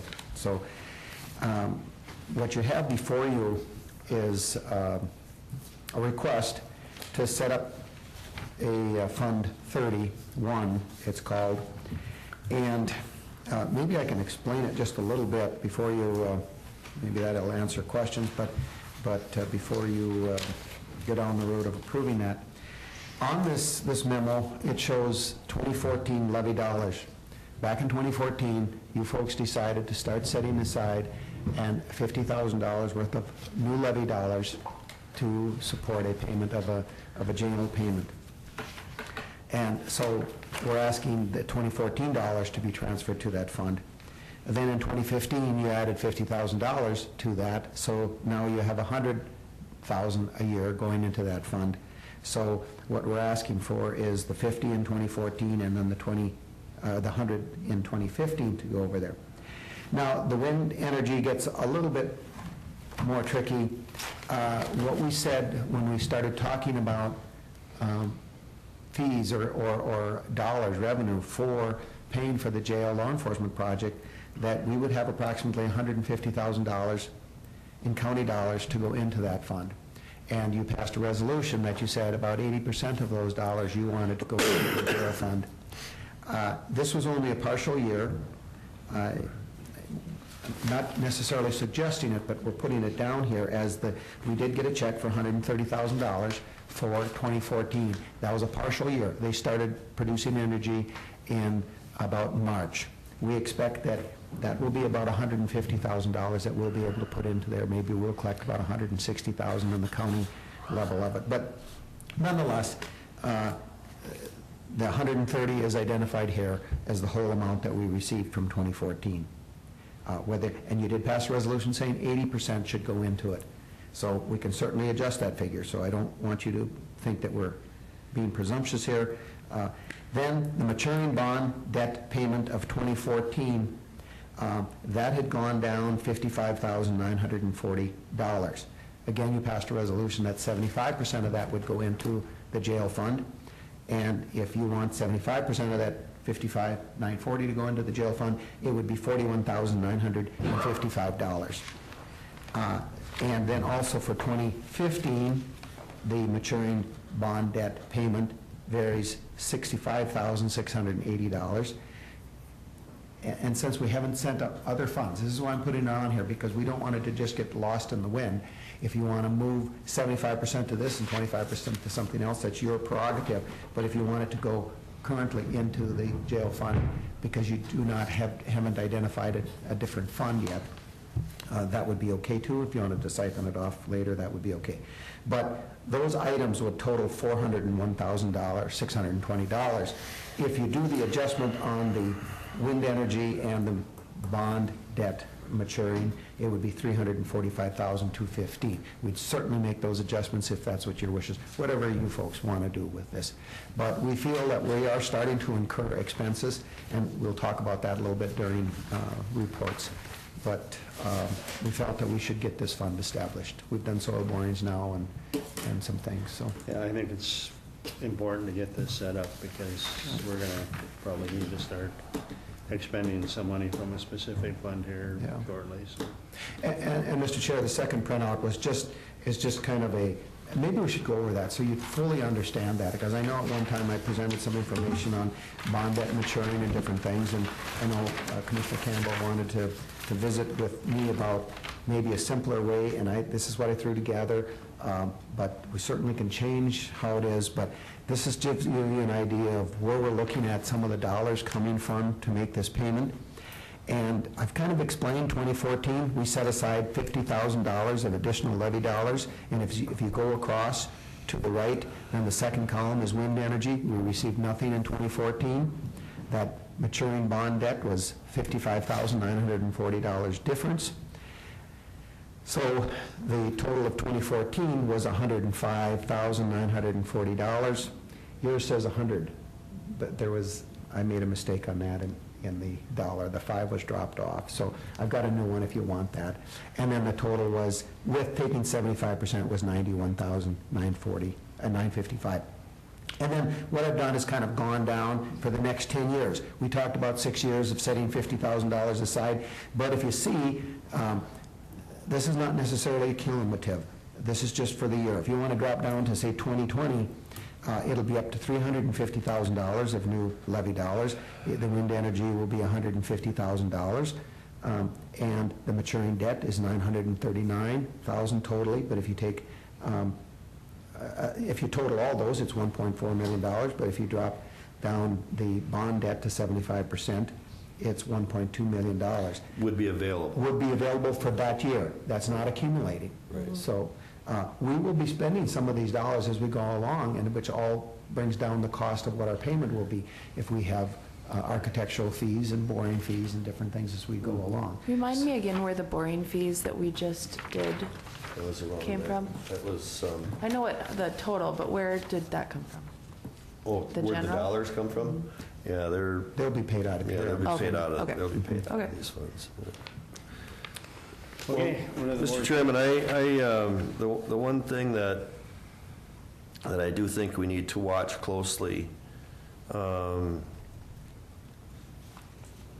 you know, if you look down to the years 2020, and if we use the 75% of the matured bonding dollars, that given year, we'd have $1,204,000 to go towards payment of the facility. You know, I think for one thing, we need to try to figure out what would be a principal and interest payment on a jail structure of $30 million, and we've got this parking thing you want to do. Well, needless to say, you have to sell me on it yet, but this parking thing that you want to We do. could use them more in Center Mall parking. Yeah, we could bus people. Oh, I mean, yeah. And we don't want to get into that one. But the point being is I'm a little concerned about our ability to keep increasing the additional levy dollars by 50 a year. And I say that because between our health insurance costs, and if you recall what we've just done now in all of our labor contracts for the next 3 to 4 years, we're no longer at 0 to 1% to 2%, but we're at 2%, 3%, 4%. And that adds up to a lot of money on a very large payroll. And I just think we need to be careful thinking that we're going to be able to keep doing that aspect. I still believe that, I mean, obviously, the dollar differences is going to either have to be through a bond, or it's going to be through the support of another mechanism such as a sales tax collection that's been talked about.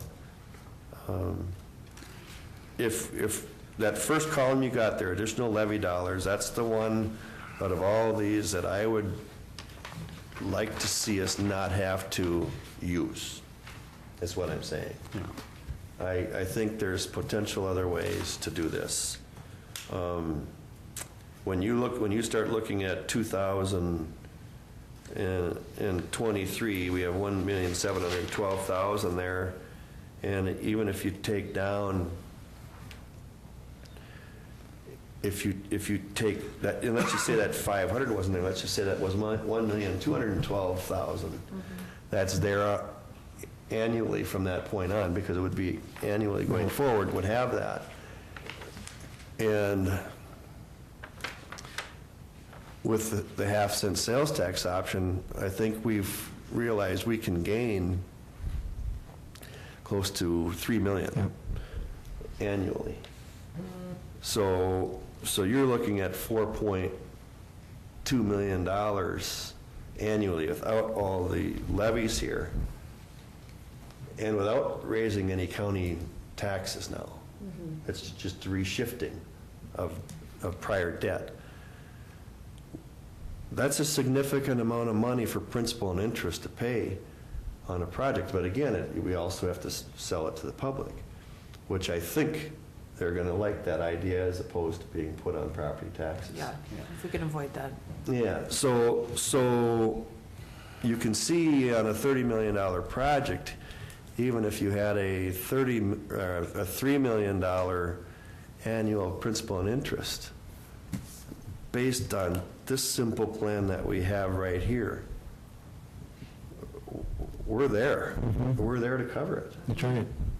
You know, we're there to cover it. But again, it all would, has that stipulation in there about, will the people agree to that half-cent sales tax? And then not only that, but then to be able to possibly shorten up the length of it. You know, because one of the requirements, and that would also has to have the sunset, the sales tax would have to have a sunset clause. But I like your work that you've done here, Brian, and I know Lori's helped you a lot with it. I just hope that we can be cautiously optimistic that the first column we won't need. That's all I'm saying. Jenny? I have a question.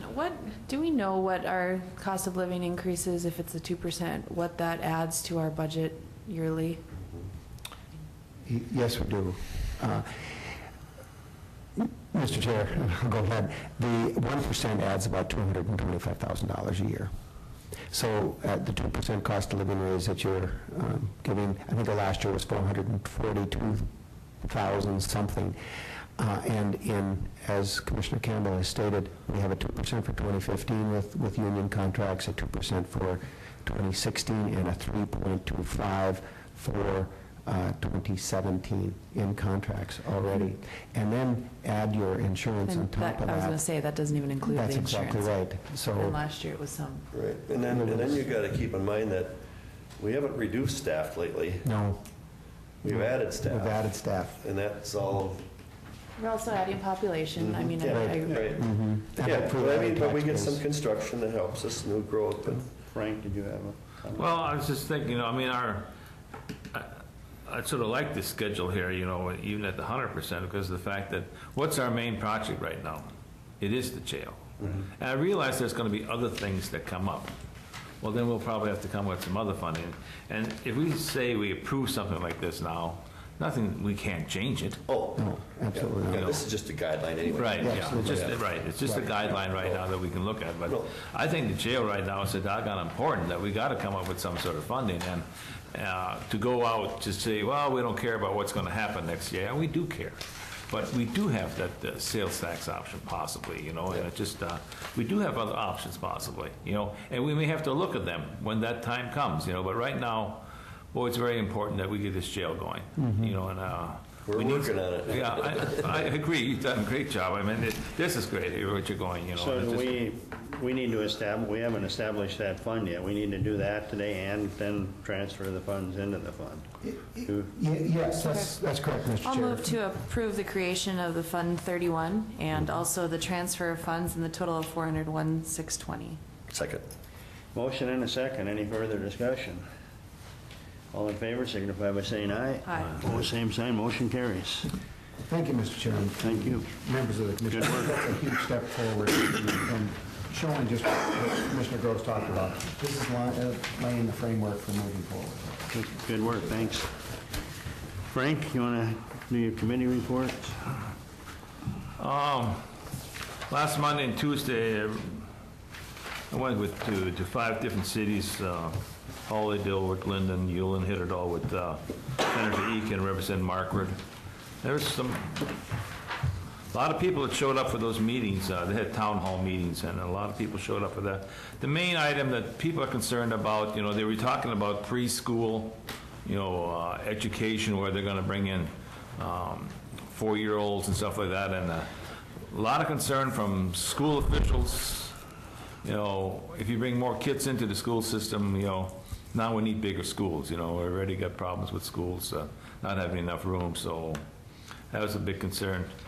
As far as highway funds, they discussed how the highway funds, how much is going to go in there. They're talking about the gas tax, They say like the gas tax, if you put a gas tax on on a gallon of gas, I mean, that never increases really. It just stays the same as you go along, Whereas inflation for highway funds and stuff like that for the cost of doing the highway goes up, So that was, so how are they going to get that? Do you put a tax on the amount of money you pay for gas and not just a certain gas tax, So like, that was a good discussion. That definitely another big issue was the farmland taxation. They're trying to get to, and if there's a school bond, not to tax the homestead and 1 acre of land and not all the farmland. So a big discussion of that. I talked about the county services and jail construction. Yesterday morning I went to Heartland Trail meeting, and there was discussed pretty much to start meeting with some property owners along the proposed route, to see whether they could come up with suggestions and where to go with the route and stuff like that. There has been a master plan completed, according to this guy Fisher, who was there from Becker County, said the master plan has been completed already. So it's just a matter of going and asking for funds now to do some of our stuff. And they're looking at a cost of $250,000 per mile of that construction. Those are my meetings. Kevin? Okay, let's see. Last week we had the Clay County Joint Powers Board meeting, which is now held in the city of Moorhead. There was some talk about, we talked about some different things that we currently do with joint partnerships amongst the different entities.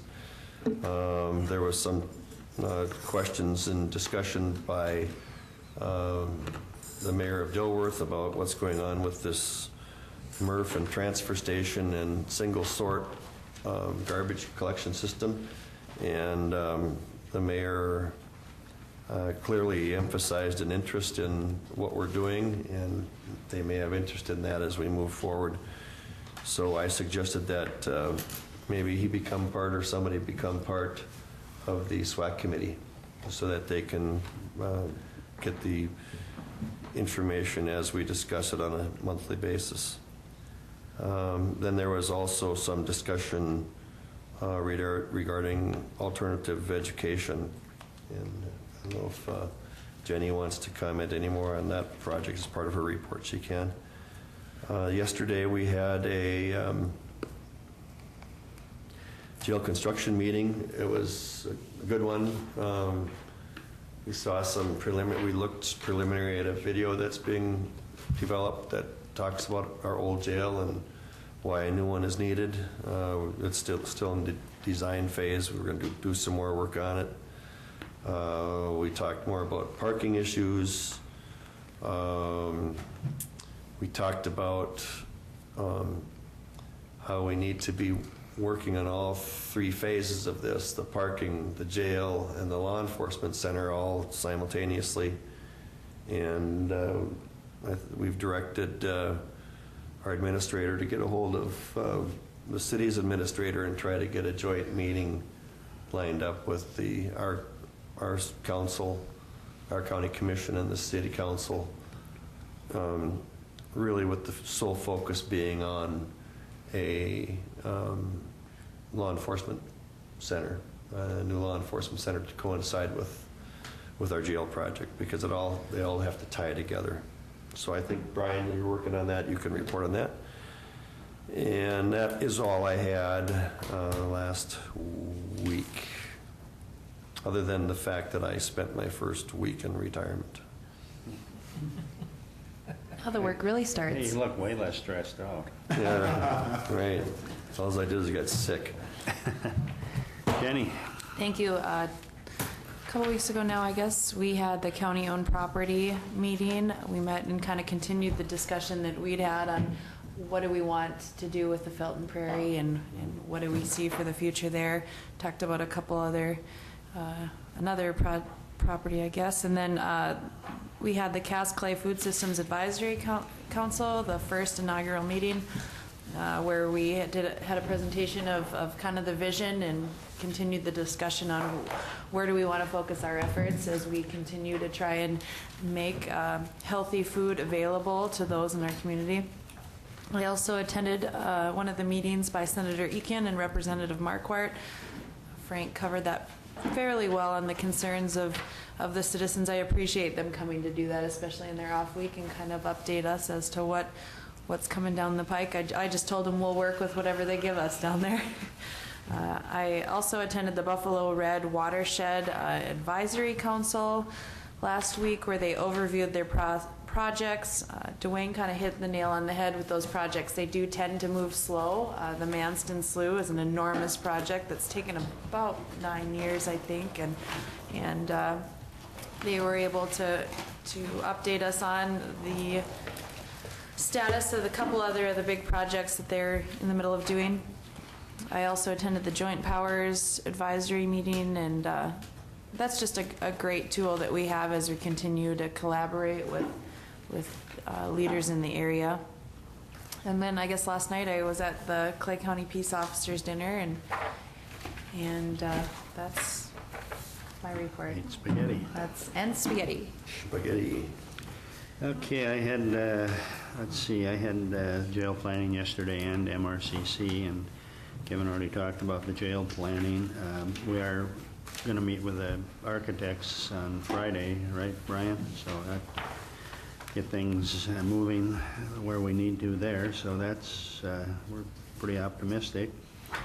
MRCC, we had our meeting and got our delegates in place and who's who on the MRCC committees, and had a long discussion again on transportation. I think that things really start moving down in St. Paul this week, and there's a big gap between what, in terms of transportation, what the Senate and the House want to see happen, and so they're expecting that they'll come together and, you know, and work some of those things out. So hopefully it'll be in the best interest of all of us out here in Greater Minnesota in terms of our roads and bridges. So that was it for me, Brian. Well, thank you, Mr. Chair. My first thing I've got here is I did a couple personnel evaluations this past week, and I mean, that's pretty much ongoing. I think I have 17 of them to do, 16 department heads and Vicki, but one of them was Vicki's. And I think takes the longest than Vicki? You know, it does, but I think it's only fair to mention the kind of work that she does. I mean, she's just so proficient, she's so perceptive. She has institutional knowledge about what this board has done and what continues to do, and just really adds to the professionalism and the efficiencies of this board and myself, and I just really can't say enough and thank her enough for all she does. So just I think I should mention that. Thank you, Vicki. Absolutely. I'm just wondering, every once in a while you see these shows where they flip things. Maybe we should just do some. I think you should.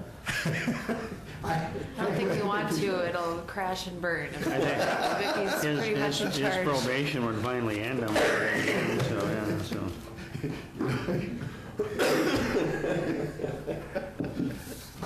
You know, what we've talked about every day is that we're kind of going to go out together, you know, so then you'll be able to make all the changes you want.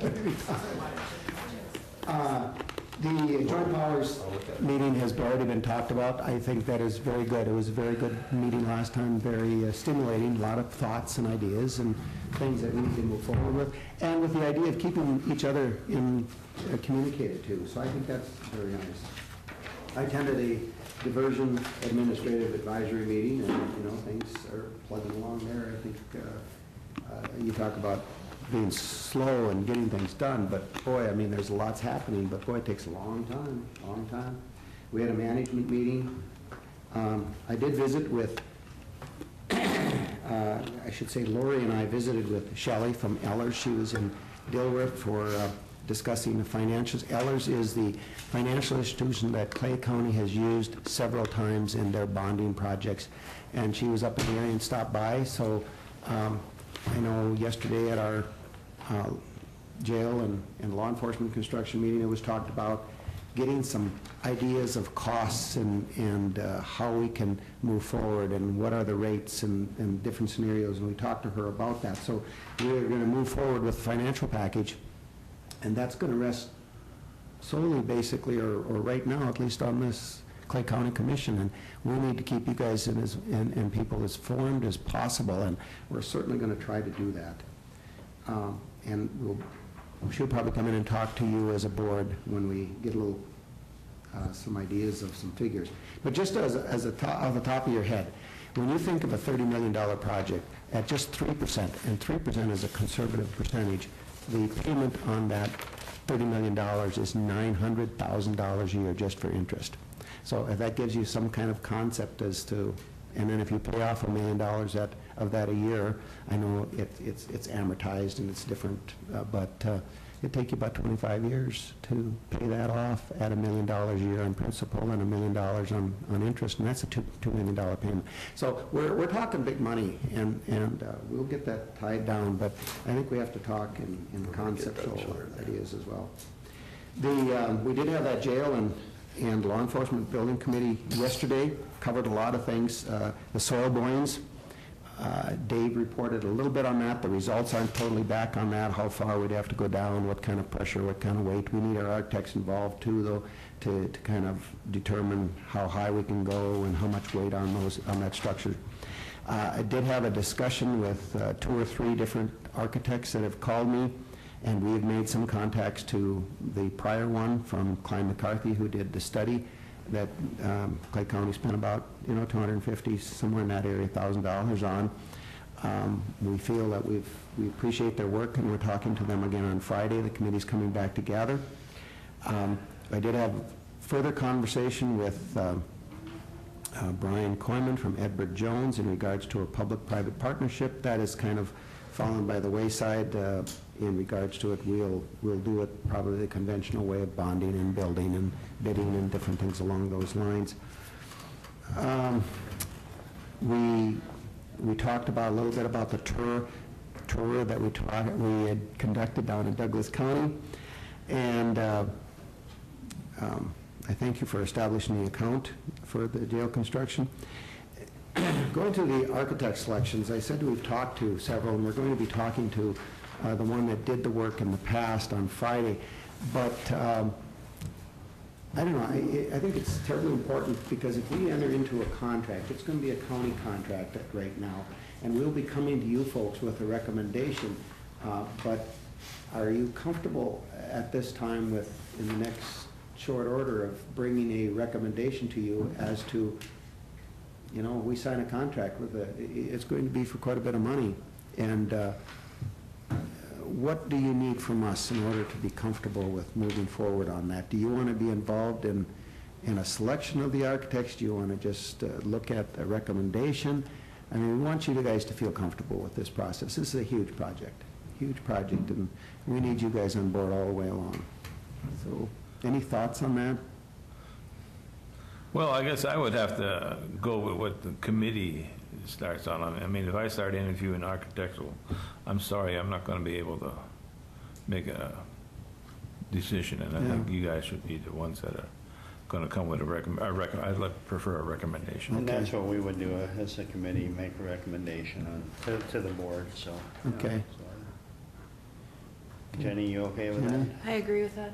Okay. I prefer a recommendation after committee.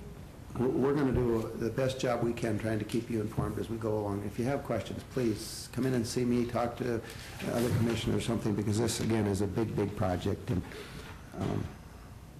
parking needs, we talked about parking a lot. And I'll go back to Vicki just a little bit here. We came out of our first meeting, and she said, just as an observation, she said, don't you think you should get a handle on the parking issue before you start building and things? And that was just, again, a step back and say, hey, this just makes sense. And it's absolutely correct. That's why, I guess, frankly, we're pushing this parking issue and where we need to go, because before we take 100 to 125 spots out of parking and starting construction, we need to address that parking, and that's almost got to come first. So I apologize a little bit if I keep hammering on it, but it's really pretty important that we decide on a direction. Well, no, it's very insightful, very, very insightful. I think Well, that's true. That's true. I'm kidding.